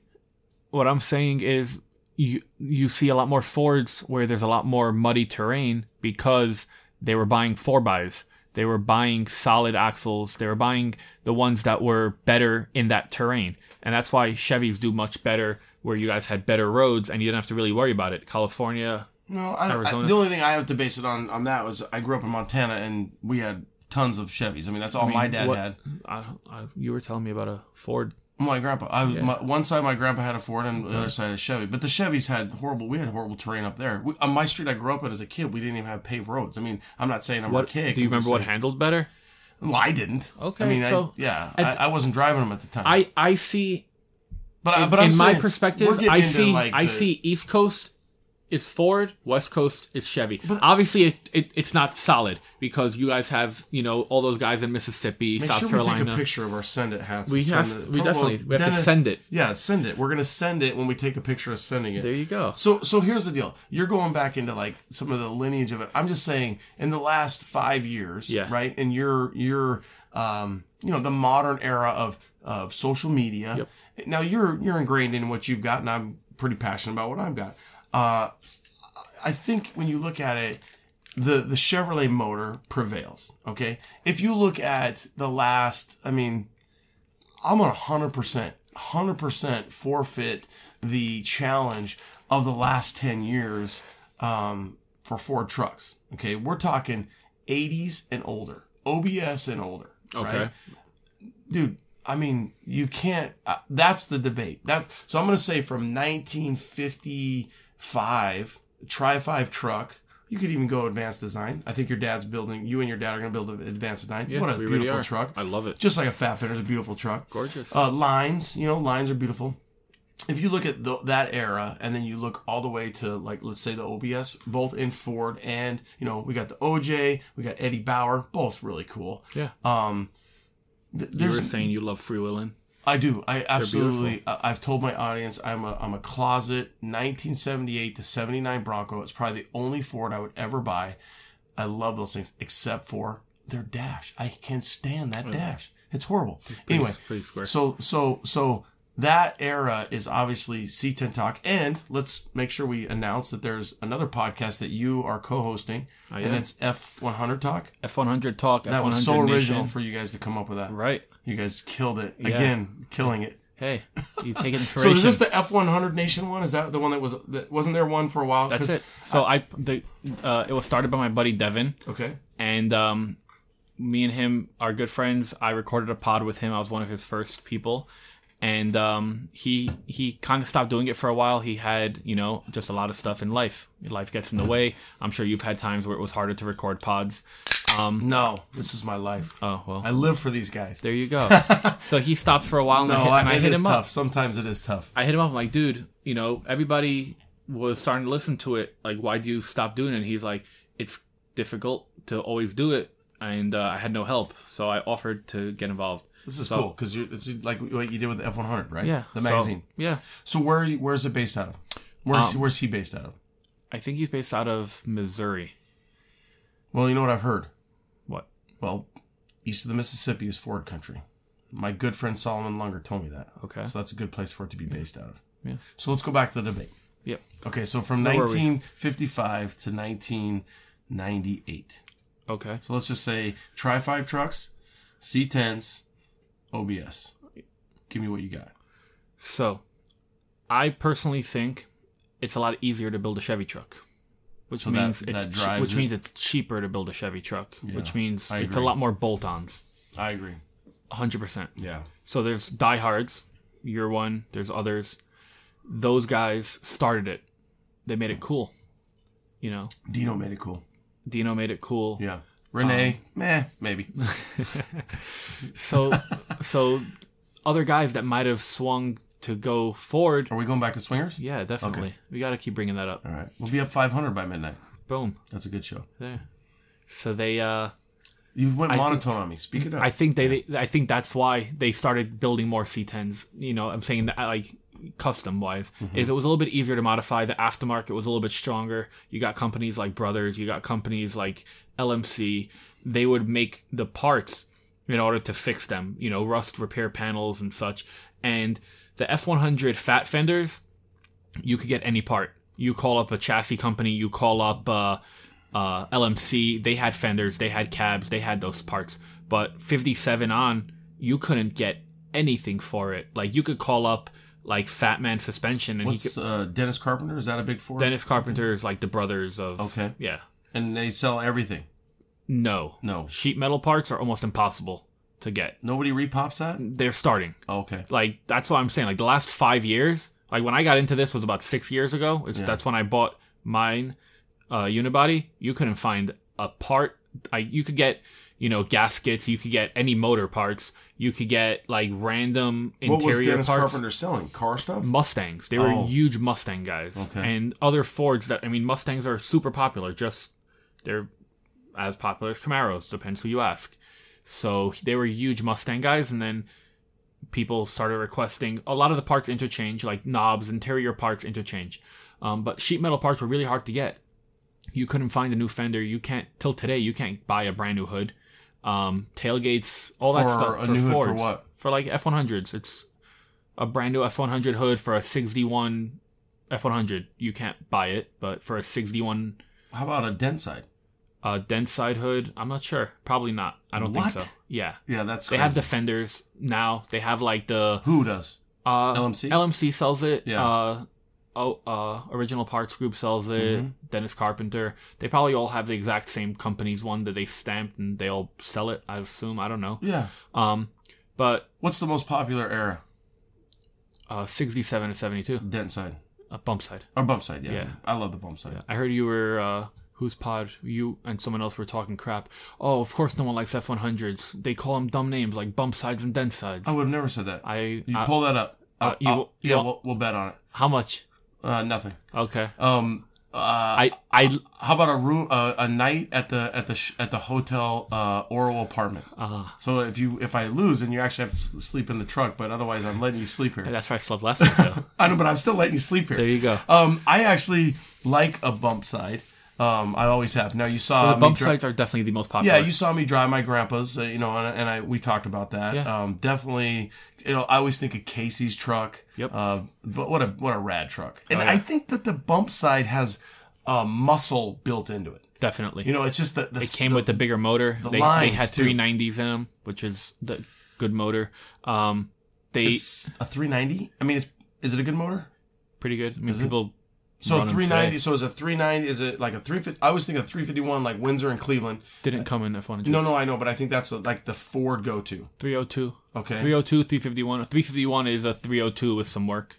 It's funny to me how like you look at a Chevy motor and then Ford's always like one up in it. You know what I mean? Like a 350 and a 351. Yeah. And then it's like a 360, and then it's like a 454, a 460. The one thing that really got me, that like you've been preparing for this, which is not even close to a debate. We're having a good time. Yeah. Suck it, Muncie Speed. See, it's like if Jeff can't take that, he needs to relax. But he's mostly a C10 guy. No, he makes way more C10 parts than F100 parts. We talked about that. When I say "suck it, Solomon," what am I really saying? Like, "Hey, Solomon." It's almost like a shout out, really. Yeah, definitely. So I'm shouting him out, just like this. Okay, I get butterflies when I hear you. The one guy. Okay, I'll keep saying it. The one guy who's gonna know this and back me up 100% is "suck it, Stoner." That guy will know, because that guy he'll sling it. But you said to me at Dino's, this is like the one thing that I was like, oh, we gotta have this debate. I know where you're going with this. Well, you said to me that in 5 years we're taking it over. Yeah, and you're not even close. Wait for SEMA. Okay, so you're wait for the show after SEMA. Okay, what show after SEMA? I can't talk about it. You'll be there. No, it's like right after SEMA. Oh, okay. So you're telling me that at SEMA, yeah, that there'll be more Fords. Not more. Oh, better quality. Better quality. Well, better is okay. So let's say this. So better is in the eye of the beholder. obviously, I think they're better. No, but you have to be. But even though I'm saying that I would probably think at that some SEMA, me and you will walk around. You and I all right. will walk around. You'll take me to your 5 best C10s. I know, but that's not. That's I'm not saying I know what's coming. I know, but that's a personal thing. I'm saying that you're saying 5 years from now you're going to take over. I'm saying that at SEMA this year you're saying that there'll be more Fords built than Chevy trucks. Definitely not. Okay, there will definitely be more. And then Chevys. you're saying the show after, which I mean I can read between the lines. There's going to be more Fords than Chevy trucks. No, it's a Chevy truck show. I don't think there's going to be more. I think quality wise, it's catching up. Aftermarket support we have now. Yeah, people are. Which you do need 100%. Without aftermarket, and I didn't know that, but if you can't buy a freaking bump side hood, that's asinine. But I also think that you can, because I mean, I see LMC. They sell a ton of shit. They're now starting to. That's why now there's going to be a lot more Fords getting built. Every time I open a freaking Street Trucks magazine, there's a LMC catalog of some guy who built a truck, and he was a retired Air Force vet, and he did it. And there's the one guy that's the blue Chevy 6066. But there's been plenty of Ford trucks on there. They've sold Ford parts for a long time. They didn't sell. Well, you can't even have a catalog if you can't sell parts. And they had a Ford catalog. Yes, they've had a Ford catalog, at least a 67 to 72, for 5 years. Would they put 3 things in it? I've got an OBS catalog sitting here. Aside from that's awesome. Yeah. Aside from only sheet metal parts, there wasn't a lot of suspension components. Right. There wasn't a lot of. There wasn't a good motor like you guys have LS, which I'm super jealous because Coyote motors are really expensive. Yeah, but they're rad. They're just expensive. I agree, and so now they're becoming cheaper. So we win again. You guys definitely win again. Yeah. I wish that I can build an F100 from just buying junkyard parts, there's a caveat to that. I wish that I could build it with junkyard parts for like under $5,000. Okay. And have like a badass truck. Are they expensive? I mean, junkyard parts for Fords? They're starting to get cheaper, but like the Coyote is the Mustang version, but the F-150 had a 5.0, which is almost the same exact motor. Okay, so yours is saying a Coyote. You're saying junkyard Coyote parts. Okay, yeah. I thought you just meant building a truck out of junkyard parts. I'm saying like most people are getting like 5.3s or 6.0s. It's like a junkyard motor or it's a pull-out motor. Yeah. Right? And you could get like a 5.3 for what? Under $1,000. Yeah. Well, my son's got one. Okay. Right down. I mean, he's building a 5.3 right now. And it's a great motor, 350 horsepower-ish to just stock, right? Probably the greatest motor. The greatest base motor. Yeah. It's equal to the 350, where it's just a crazy. really, really solid motor, not a lot of money. Ford, for some reason, is much more expensive. Now, 5 years ago, Coyote Motors, you couldn't touch one for less than like $7,500. Now, you could get the F-150 version of the Coyote, which all you got to do is change the intake, and then it looks just like a Coyote motor. It's about 50 horsepower less, but you could start getting it for about $2,000. Okay, so junkyard motor, $2,000. But compare that to the LS, which $500, $1,000. Plus, you have to buy a lot more expensive computers and stuff to run the Fords. So it's a little more expensive to build a Ford than it is to build a Chevy. What about like the standalone harness, like PSI, for example, for LS? I mean, they got that dialed in. Is there a company that you can call and say, "Hey, Chuck, I need a Coyote's, harness"? And so I right now I'm doing one of my big back window unibodies. I did a full Crown Vic swap, frame, firewall, floor, full swap. I wanted to obviously use the harness that it came with, but I wanted to shorten it up. So I had, there's a guy, his name is C10 Motorsports, Brian Brown. He shortens up LS harnesses. He shortens up Chevy harnesses. He makes new harnesses. I mean, you could buy Ford Performance cells, just like GM Performance sells, a kit, and then Holley, you could go either way. I mean, nowadays, most of these companies, because if you're going to be spending $10,000 on a Coyote, aftermarket understands that, so they're going to make the harnesses, but it's more expensive overall compared to the LS platform, which is just cheaper. I mean, I'm not comparing a brand new LT4 motor, but... Do you think they're going to have Holley Coyote Fest? No, but Holley will most likely one day do something. I don't know. In 5 years when you guys take over? I know I'm going to be running Holley in with one of my Coyote setups. Yeah. I'm just trying to lighten it up. Definitely. The LS you're taking this way too also serious. the LS came out long before a good Ford motor. We had the 4.6, which is either single or dual overhead cam, which is not a good motor.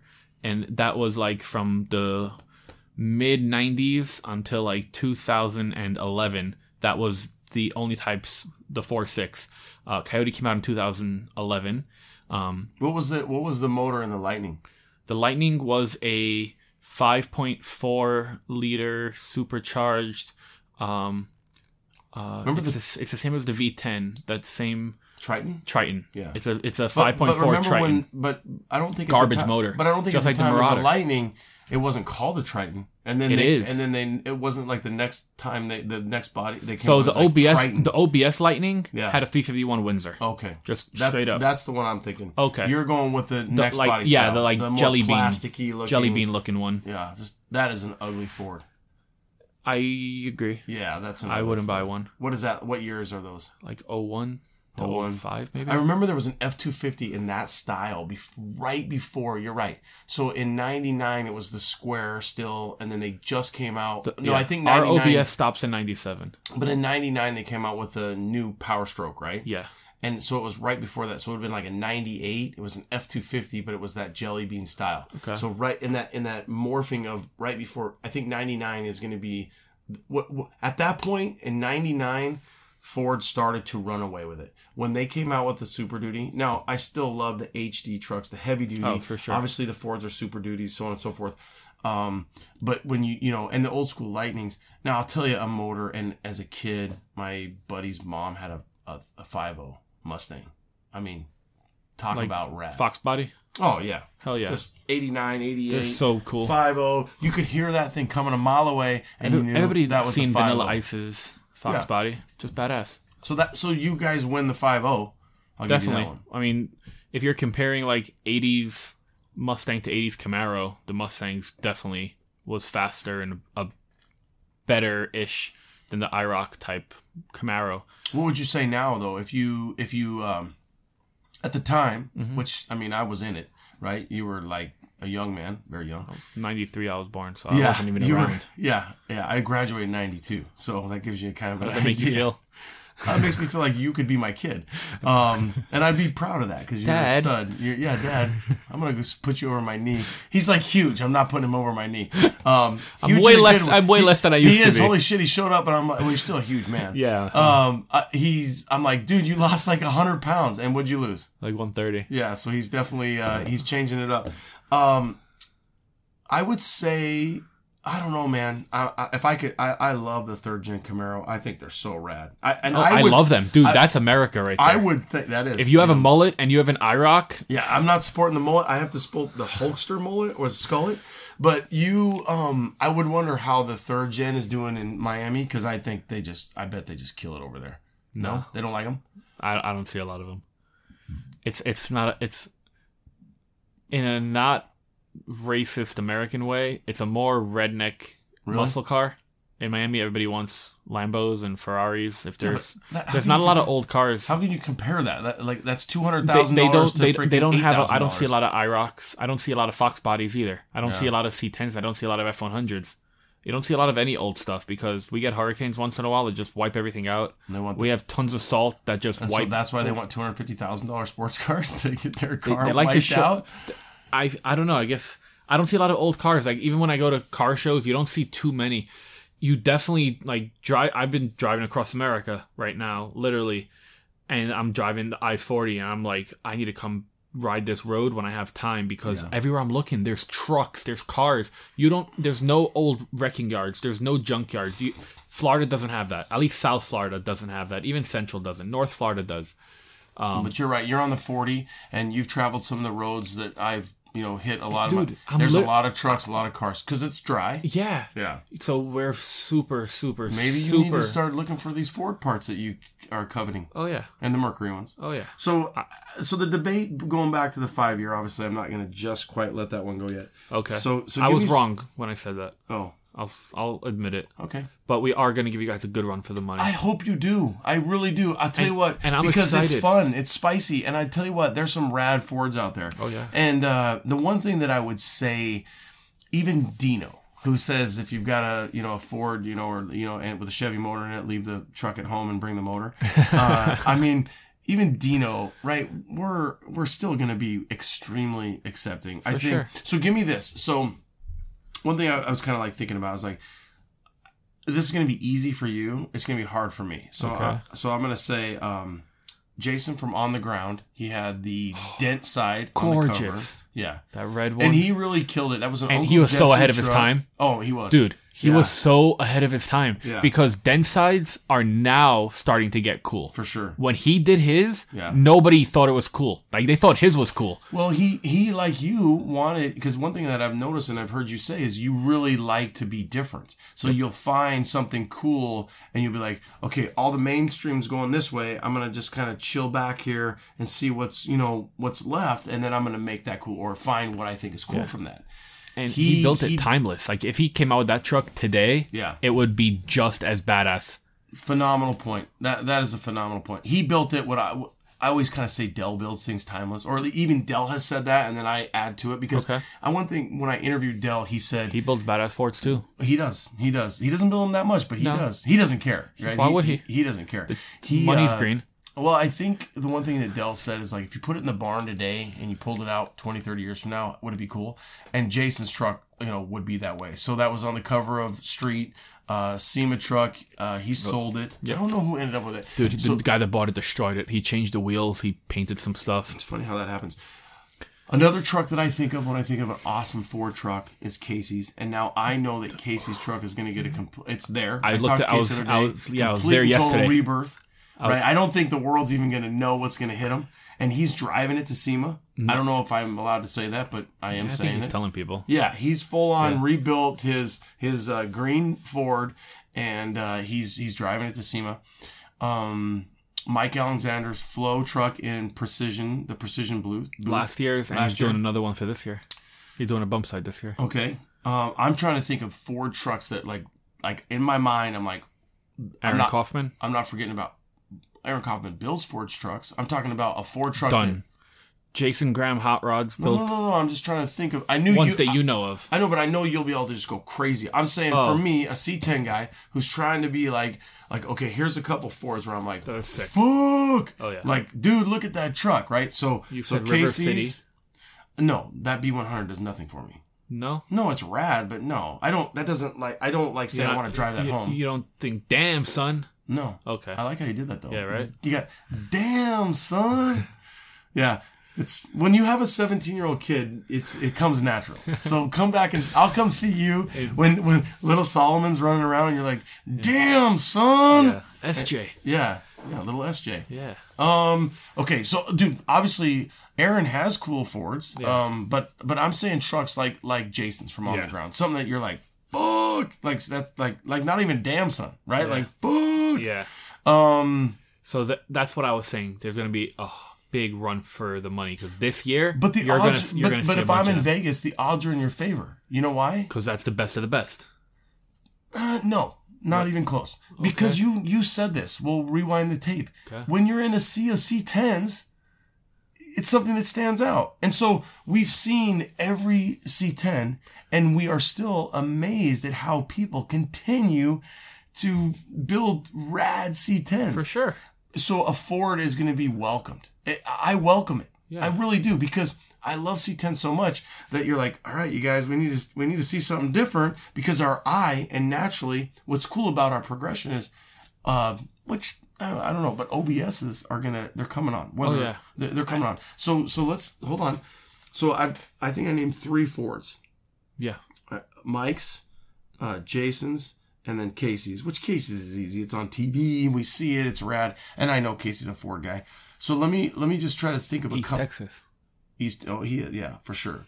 Well, he's kind of like, he's like Dallas. Is that East? Texas. Well, I think that's central. Right next to Louisiana. Well, Dallas is kind of central, right? Maybe. Yeah. I don't think so. All right, so Texas. Texas loves Fords. Yes, I'll tell you that. Definitely. But they love C10s too, because C10s... There were barely any at LST. I was so pissed. Any Fords? Barely. Like, maybe a dozen. Well, I tell you what are really cool. That D100. And then The silver one? Oh, my God. And Gorgeous. then the D100, the same one 2 years ago that was at SEMO that was like put around the corner that was Which one? Oh, my God. It's a What patina color? one. It's patina with blue, like blue and white. It's in street. I'll pull it Okay, up. if I've seen it, I know Probably the it. sickest D100. Okay. Like, That blow silver one was gorgeous. Yeah. He had the same that wheels was, as... That was like fancy. This yeah. one is this one's like your unibody, but a D100. Yeah. I'll pull it up. Dude, we'll go to the magazine rack. They're coming. I know Tony, we were saying he's building one this year for SEMA. Well, D100s are phenomenal.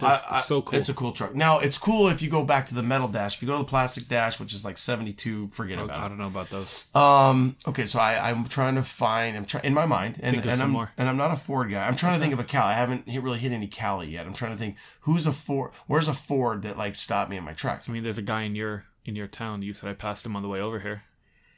He built some badass ones. Yeah, but I mean, you don't know of him? No, Fat Fender. I'm saying you don't know of any that he's built. No, he's built some cool ones. Dude, retardedly enough, the one that I love is the one that Kyle cut down for him, which was just like a Colonel Mustard looking thing. Oh, there you go, Detroit Steel. They're Colonel Mustard. Yep, that was a beautiful. Cool truck, and of course it was a dent side, bump side. It was a bump side. Was it? Yeah. Okay, I don't remember. I know they did a Bronco. Your Bronco that you like. Yeah, they did a 79. But you know what I didn't like about that Bronco is I didn't like the wheels. No, I didn't like the wheels. They should have put the other ones they have. Why doesn't somebody do a 78, 79? You want to talk? They're really rare. No, I know, but they're not that rare. 2 year only. Yeah, I know, but you can and they find didn't them. make I can find one right now. Non-rusty. In Arizona? Okay. You want to go back to the bet? Find me some for not tons of money. Well, nothing's of money. That's not what I'm saying. You're just like, they're really rare. Like, there's cheap. 6 of them. They are really rare. Well, so they're really rare with an asterisk? I'm cheap? Yes. I didn't see the asterisk. All right. You have to assume it because you know I'm Jewish. No, I know, but they're out there. Yes. But they are. They're 2 years. Okay, so we got Colonel Mustard, which that was oh my God, that beautiful one. Colonel Mustard might be my favorite. Okay. Because of course I love those colors. You like patina. You like them on the ground. Well, I like the yellow and everything. I really do like that truck. Yeah. So give me a couple more Fords that I'm not, because this is your thing that I'm not thinking of. So Jason Graham Hot Rods built the sickest unibody. It won Good Guys Truck of the Year, I think 2 or 3 years ago. Yeah, was it? It was like a purplish. Okay, yeah. Gorgeous truck. I mean, insane. It sold at Barrett Jackson for tons of money. Okay. The guy, Weaver Customs, out of, I think, Ohio or Pennsylvania or something like that, he built one called Django. Oh, yeah. You seen that one? Yeah. With the 6BT? Yeah. Insane truck. That was the F100. Unfortunately for that, that's an East Coast truck, so obviously that's not. You told me to name some. No. I'm just saying. I'm saying go with it. But we're so whether it's so West Coast or street trucks. Not a lot of West Coast. What about your F100? When you think about your publication, yep. What's in the publication? What's on the publication? What's making it? I have literally, for the audience, I have bought at least 2 issues, and I think he said there's 8. Yep. I have bought it. I buy it because I support the scene. I get it. Sometimes, and I like to look at the first one. I remember I was like, I got to grab the first one, and I think Kaufman was in that one. He was in that one, and then the cover had Little Shop of Horrors. Dude, they do sick. They do shit. Yeah, like insane. There's a lot of stuff. They built my favorite C10 so far. That square body. The flying brick. Yeah, I can't wait to see that thing done. Yeah, I mean, that's amazing. I mean, I remember it at the AccuAir booth, yeah. And I was like, holy shit. Yeah. That's your favorite C10? That is, I think, my favorite C10 because of how innovative it is. And that was innovative. How many years ago was that at SEMA? Like 3 or 4? Yeah. 3. Beautiful. I like the square body a lot. I like the square body a lot. If I were to choose, I'd probably be Blazer over C10. Mm-hmm. The square body era? No, the 67 to 72. Yeah, I love them. Mm-hmm. Yeah, I know someone who has some. Yeah, Provost does. Oh, I know someone else. Whatever. Well, maybe you have to introduce me to him. Okay, maybe one day. So, but So you're forfeiting the 5-year thing. Yes. I'm forfeiting the rear end thing, and that's it. I'll forfeit the motor thing. Yeah, you have to. Just for the cheaper part. Well, and I'll forfeit the Coyote is a better motor, but the Coyote is not comparable to a 5.3. It's comparable to like a 6.2. Anyway, so how can you even make that more debate? powerful? Yeah, but that doesn't mean make it a better motor. It makes it a more powerful motor. It's more powerful. So when you win the more powerful debate. Okay. But that still doesn't mean you win the better debate. It's hard to beat the LS because it's so proven. And it's just retarded. The aftermarket picked it up like crazy. I know, but so that's a funny debate. We can have the LS versus Coyote debate later. I mean, we're already at like an hour and a half, and I still want to talk about why you're going to California. Sure. But the cool thing about it is, my son is at the time 16 when we bought his motor. He's 17 now. He feels like he has to tear that LS apart because he's a kid. You just said some of the mistakes, but you know what? For me, I'm like, he's gonna learn the whole time. He spent over $1,000 on parts. He loves to buy this stuff and put it in, and he's doing a phenomenal job. Johnny G, Big Ten Bowman, two just rad ass C10 LS guys. If I have an LS question, those are two of the guys I'm calling. Yeah, Bowman took me for a ride in Oscar. Oh yeah, Nuts. yeah. It's a fun truck. Oh, yeah. Yeah, I've driven that a few times. That thing is, side note. Okay, so the cool thing about that is you can take an LS, a 5.3, for the audience. You can take a 5.3, a 6.0, a 6.2, LQ4, LQ9, and you don't have to do a goddamn thing to it. Nope. And you can beat the shit out of it. Yep. So my son is like, he wants to like beef it up because... Bulletproof it. Well, because everything he sees is turbo, stock internals, YouTube, Instagram, turboed, boost, stock internals. And then I'm like, son, or I'm like, damn, son, listen to me. I'm like, your truck is not going to need more or be able to handle 400 horsepower. More than 400, 350 horsepower. Those old bolts are going to back you saw his out. Truck. I mean, it's 1966 GMC that's been through 4 generations or 3, now on its 4th. And sure, we're going to do a bunch of fun stuff to it. But he's getting it ready for when you hook him up with a full chassis. Oh my God. He just thinks like, I'm going to turbo it. I'm going to twin turbo it. And it's like, well, I've already got it apart, so I might as well do all this stuff to the internals. He's right. Right? He wanted new pistons so bad. Okay. And until Josh from Vague Industries was like, no, these can handle 500 horsepower. So the point where I'm going there is it's really hard to debate that it's a better motor. It might be a more powerful motor, and then the next guy can just say, well, I can make an LS that's more powerful than a Coyote. The bottom line is the LS is an amazing, it's at the moment unparalleled. platform. Definitely. Yeah. I wish that I didn't get so much slack when I post a badass truck that has LS motor in it, a Ford truck on my Ford Era page. I get so much hate because if I didn't get so much hate, I'd put LSs in all my shit. Yeah. Every single one. Well, that's cool too because that's your people, right? And They're Delmo like, makes his just like he makes the Del S3 for the Ford. Yeah, he makes where you can put the Y block valve covers it's so on cool. an LS. Yeah. And he That did is that. cool. It's awesome. And You need to do that, and then nobody will ever know. someone did that already. Obviously, Delmo did that, but there's 89 Speed Shop there in like the Carolinas somewhere. I think 2 or 3 F100 Builders guides ago, they were on the cover with 2 trucks they built. One had a Coyote, one had a LS3, but it looked like a 351. Bitchin'. Yeah. Talk about the best of both worlds for your guys. Oh, yeah. Right? Like, if you've got an LS and you can make it... And that's cool, too, because I will tell you that going back, the Ford guys would put 350s. Obviously, they probably didn't put 454s. All the 32s had 350s in them. Yeah. So let's we'll take that up. We'll 5 years from now, let's get together. We're tabling it? Well, yeah, we're putting it under the table. I'm coming up on 5-year anniversary. Congratulations. Thank you. If I have a 10-year show, we'll have you back because it'll be 5 years from now. If you have a 10-year show. Well, dude, you're going to run out of guests or something? No, I'm not going to run out of guests. I'm like a squirrel hunter. Squirrel. I'm over here. I'm over there. I'm all over the place. So if I have 10 years, which maybe I will, maybe I won't. So I have to wait 5 years to come back on your show. Probably, yeah. I'll see you, so I'll be like, hey, Solomon, what's up? Maybe I'll do like one at like SEMA or the Get Down or something. Well, you'll be like, hey, I'm finally going to concede that, C10s and Chevys are better. Then I'll have you back. I don't know about better. Well, then I'll have you back. Easier to build. So let's talk about the journey. Okay, so you are headed west to what is probably most people's dream job and is your dream job. Definitely. So come into the mic. I like how when we started talking, I started like getting the Ford talk. You were like, dude, your chest went up and you were like, are you talking to me? And you were like, you were ready to brawl. So fill us in on this journey of what you're doing, why you're here, and where you're going. So in the beginning, you're like, who is Solomon and how did you get where you're at? I got where I'm at because great people introduced me to other great people. So I'm at SEMA last year, and in front of Central Hall, there's always badass trucks. one of the badass trucks was a truck known as Super 74, built by the guys at Provost. And I saw the truck, beautiful truck. But just like almost everybody else at SEMA, it's not a regular car show. The owners are most of the time not next to their truck. So I saw it. I took pictures. I covered SEMA for street trucks. So I took the pictures, kept it moving. A couple weeks later, I went to Dino's. And me and you spoke before. So when I saw you at your booth, I introduced myself in person.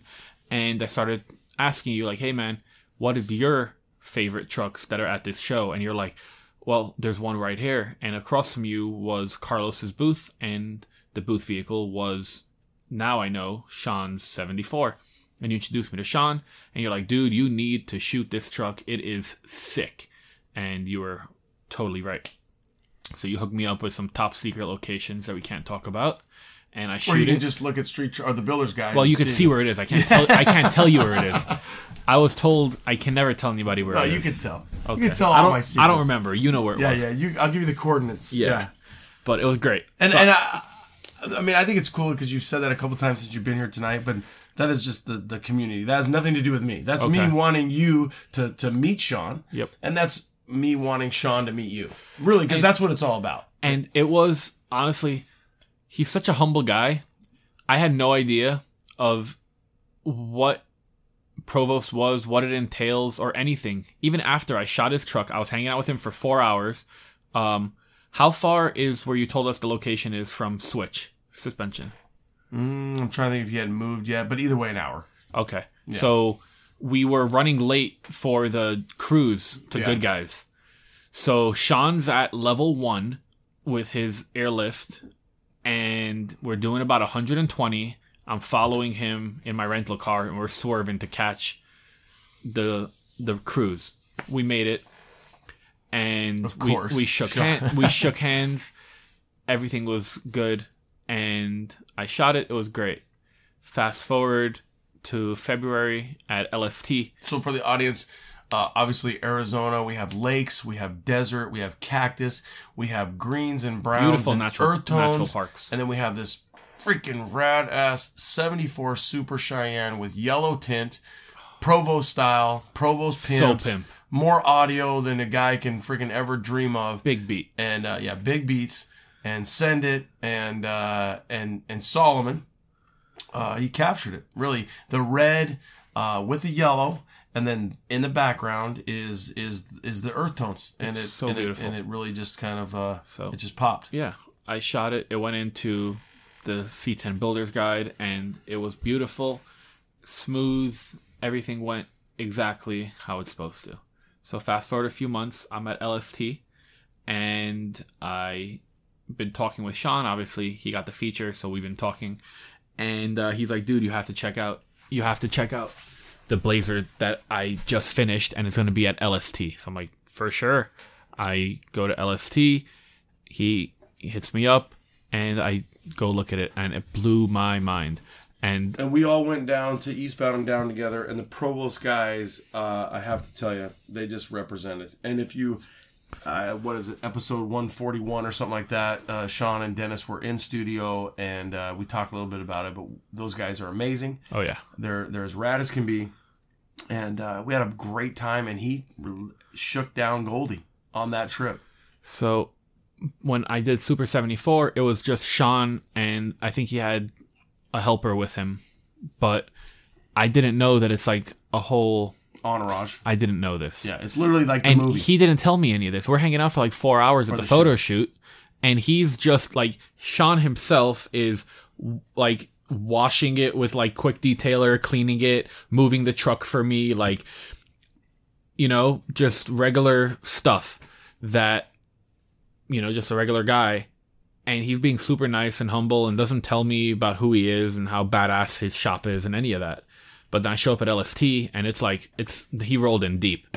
You know, all three trucks. Goldie, the Mafia truck, and the Cheyenne Super or the Super Provost 74. Yeah. Sick. So I check it out, and it blew my mind. And I loved everything he did with it. Like, I loved how low it was.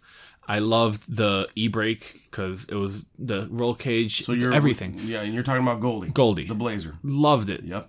So we were obviously going to shoot it, and Sean was really accommodating, and he introduced me to the whole team. We went out that night to Twin Peaks with everybody else, and we knocked some back, got to know everybody, met all their wives and everybody, and it was super nice. You know what we need to do? What? This is my brain on. This is what happens to me. We need to figure out who's drama in their entourage. What do you mean? Well, you need to watch for the audience. Oh, entourage. You need to watch entourage. Who is drama? Who's drama in their probably entourage? Wayne. Wayne? Yeah, the one that you said has a hot wife. Yeah. He's drama? Probably. Yeah, I like Wayne. Wayne's awesome. Yeah, that's funny. Well, he's Dutch. He's Dutch, not Provost. Wouldn't be oh yeah. So wouldn't Rick though? Rick would kind of remind me of drama, but he doesn't seem drama. No, Rick reminds me of the brother. Dennis is definitely drama. Maybe. Who's Turtle? Coleman? He's very quiet. Oh, he's Turtle. Yeah. I don't know, but Turtle smoked a lot of weed. Does he? So, I don't know. Oh, Turtle did. Yeah. Not Coleman. Okay. We'll figure it out. Coleman just got married. Yeah. Congrats. Yeah, good for him. Okay, back on. Thank you, C10 Nation, for going through my squirrel moment at this time. Shiny. Shiny squirrel over there. The guys have to put up with it all the time at work. Okay, so Goldie. Yeah. LST. I loved it. There it is. So, as you know, because you've been to LST and you brought your canoe, it's a pretty wet event. So we waited for the last day. They had an indoor spot on the top in the American Racing booth. So we shot it inside of the arena, and it turned out awesome. And if you haven't seen the latest cover of Street Trucks, then I don't know what you've been doing, but he's on it. Builder's Guide. No, Street Trucks. Goldie's on the cover of Street Trucks. No? Yeah. Well, not the latest one then. Oh, the one before latest. Oh, okay, yeah. The latest one has a newer right. truck. Yeah. That was the Provost edition. You're right. Yeah. The new one is the NNBS. The one that Yellowstone's in. So, but that's probably not even out on stands.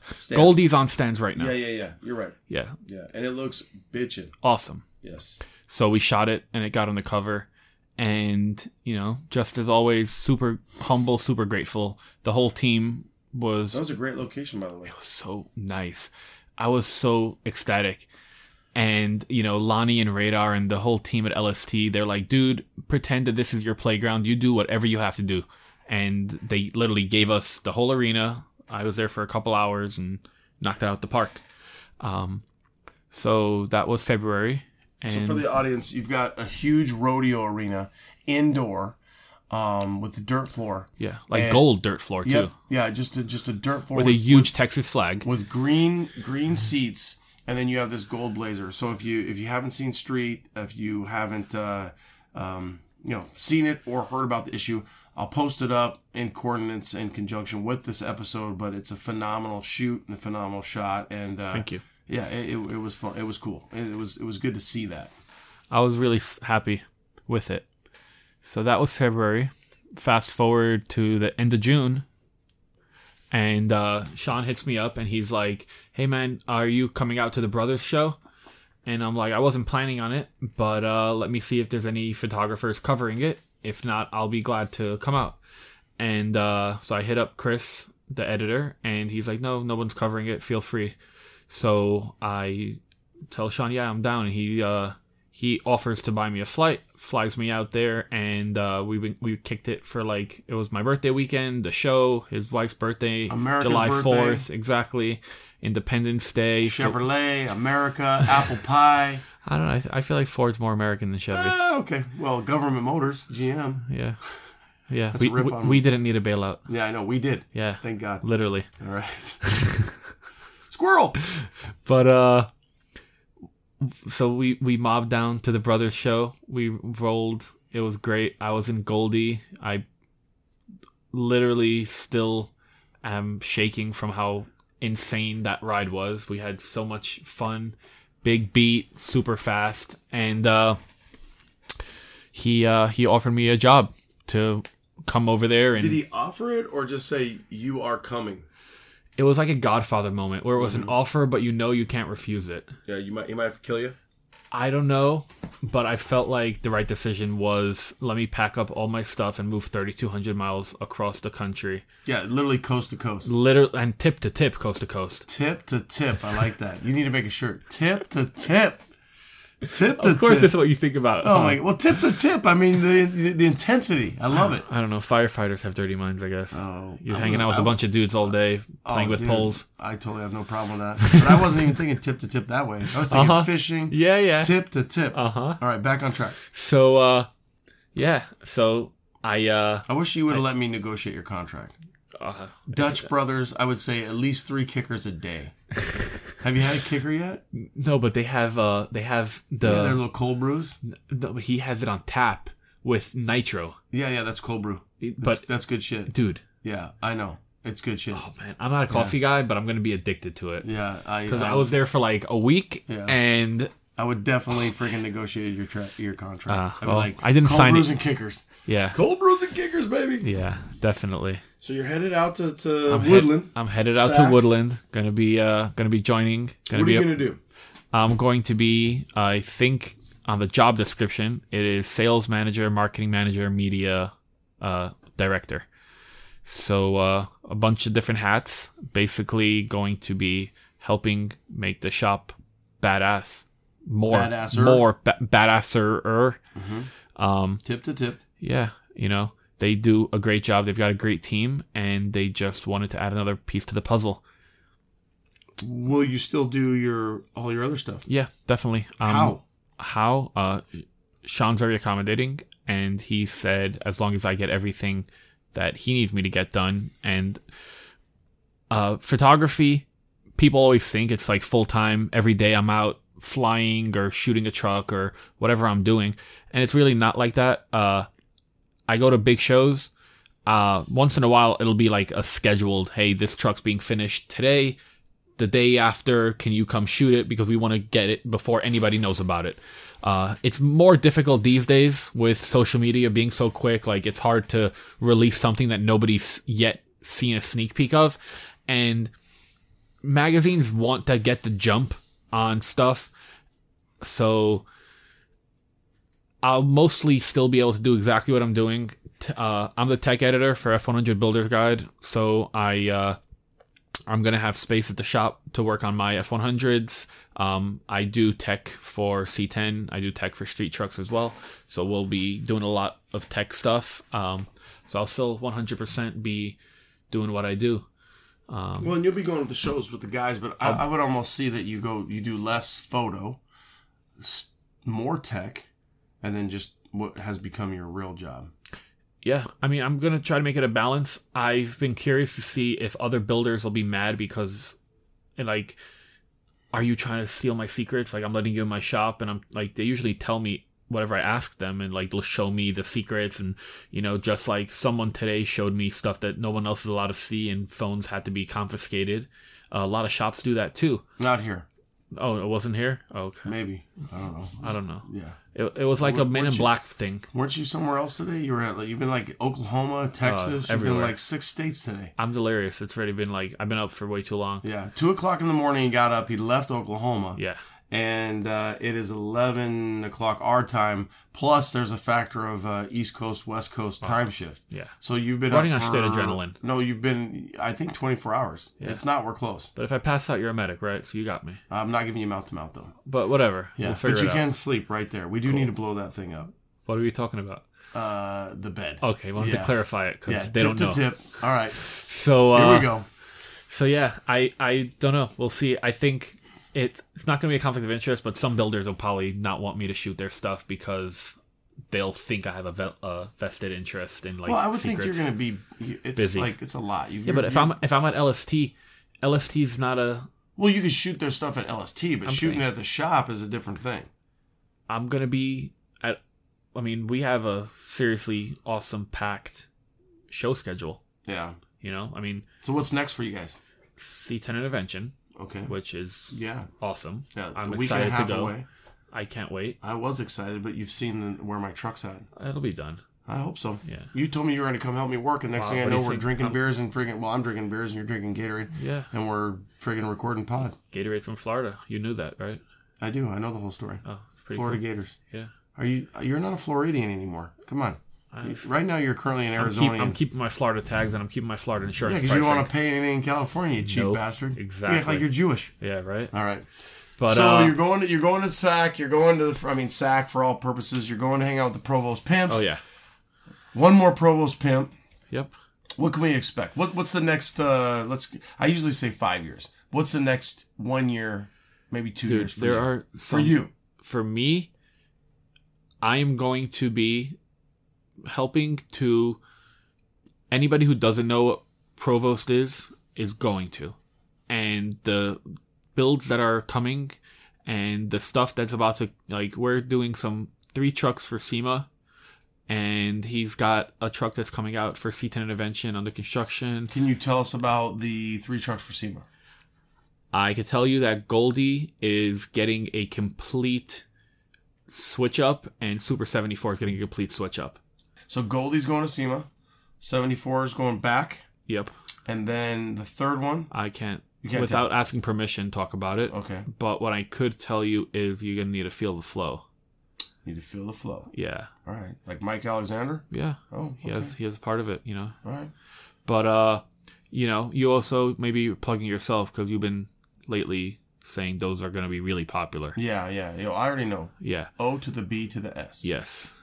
All right. Cool. So it's going to be sick. SEMA's, I'm so excited. You know what's crazy about that is Goldie and the 74 and the O to the B to the S, they're all Chevys. They're all GM. Yeah. Oh, well, we're doing some sick Ford shit, too. Come on! Actually, Mercury first. Come on! Sean even the Mercury you gave him or sold him. Yeah. All right, so you got big things coming. Are you going to count the Mercury as a Ford build, or you're going to say, no, it's not a Ford, it's a Mercury? 100% Ford. Okay, No, cool. I'm not that. I'm We're not claiming crazy. it. Come on, Matthew That McConaughey. you're going to need to add that to your number 4. That's going to be one you're going to have to know about. Dude, I'm sure you will. Well, you know I love the Provost Pimp, so I'm okay with it. So let's check it out. Dude, I'm doing my best to try. I mean, I love the trucks that I told you. I mean, we got a Densite in there. We could got take my baby off the trailer. I'll let you drive her. Yeah, I got my 69 out there. You saw it's comparable. Yeah. It's not the bed sides aren't morphed into the B post, but it's pretty rad. Yeah. A little 61 and 69. Solomon Lunger, street trucks. I'm gonna say that he probably really knows the covers because if you're a 26-year-old and you've shot 8+ covers, you're gonna know them. But bottom line is, cover photographer, successful photographer, successful feature photographer, mover and shaker, Ford Era on Instagram, The Ford Era, Unibody Union, social media, Instagram. Yep. Where can somebody get a hold of you? My personal Instagram is Solomon Lunger, SOLOMONLUNGER. You could DM me. So Solomon, they can email you. Oh, that's your personal. That's Instagram. my personal email. Personal Instagram. Mm-hmm. Email is Solomon. It is sl@solomonl.com. Okay. And will you have like a Provost email, like Solomon Provost? I'm sure. I don't have it set up yet, but I'm sure. Well, and by the time maybe that we drop this, he'll know or something, and I can put it in the show notes. But bottom line is, I'd say just DM me on Instagram. DM me on Instagram. If you don't have Instagram, I mean, literally the Ford Era, Unibody Union, Solomon Lunger. You can get a hold of them one way or the other. If you really need to get a hold of me badly, hit up Ronnie. Ronnie will figure out a way to get you in touch with me. I've got the digits. So yeah, I'm glad that we finally got this. And let me plug, like Ronnie's always saying, make sure that you like and subscribe and share this with all your friends. Well, that's what I said. And make sure that you're gonna leave a review, and if you don't know how to leave that review, you make sure that you email him, and if you can't figure it out, he'll do like his newsletter thing, and once in a blue moon he'll put I don't know, he always says this. You act like you've just driven across country, dude, and listened to like 25 of my shows. Music makes me sleepy. Podcasts keep me awake. Well, that's good. I'm glad that I'm not putting you to sleep. Yeah. Do what you do. Stay out of trouble. Late. That's how you do it. I know. All right, dude. That was dope.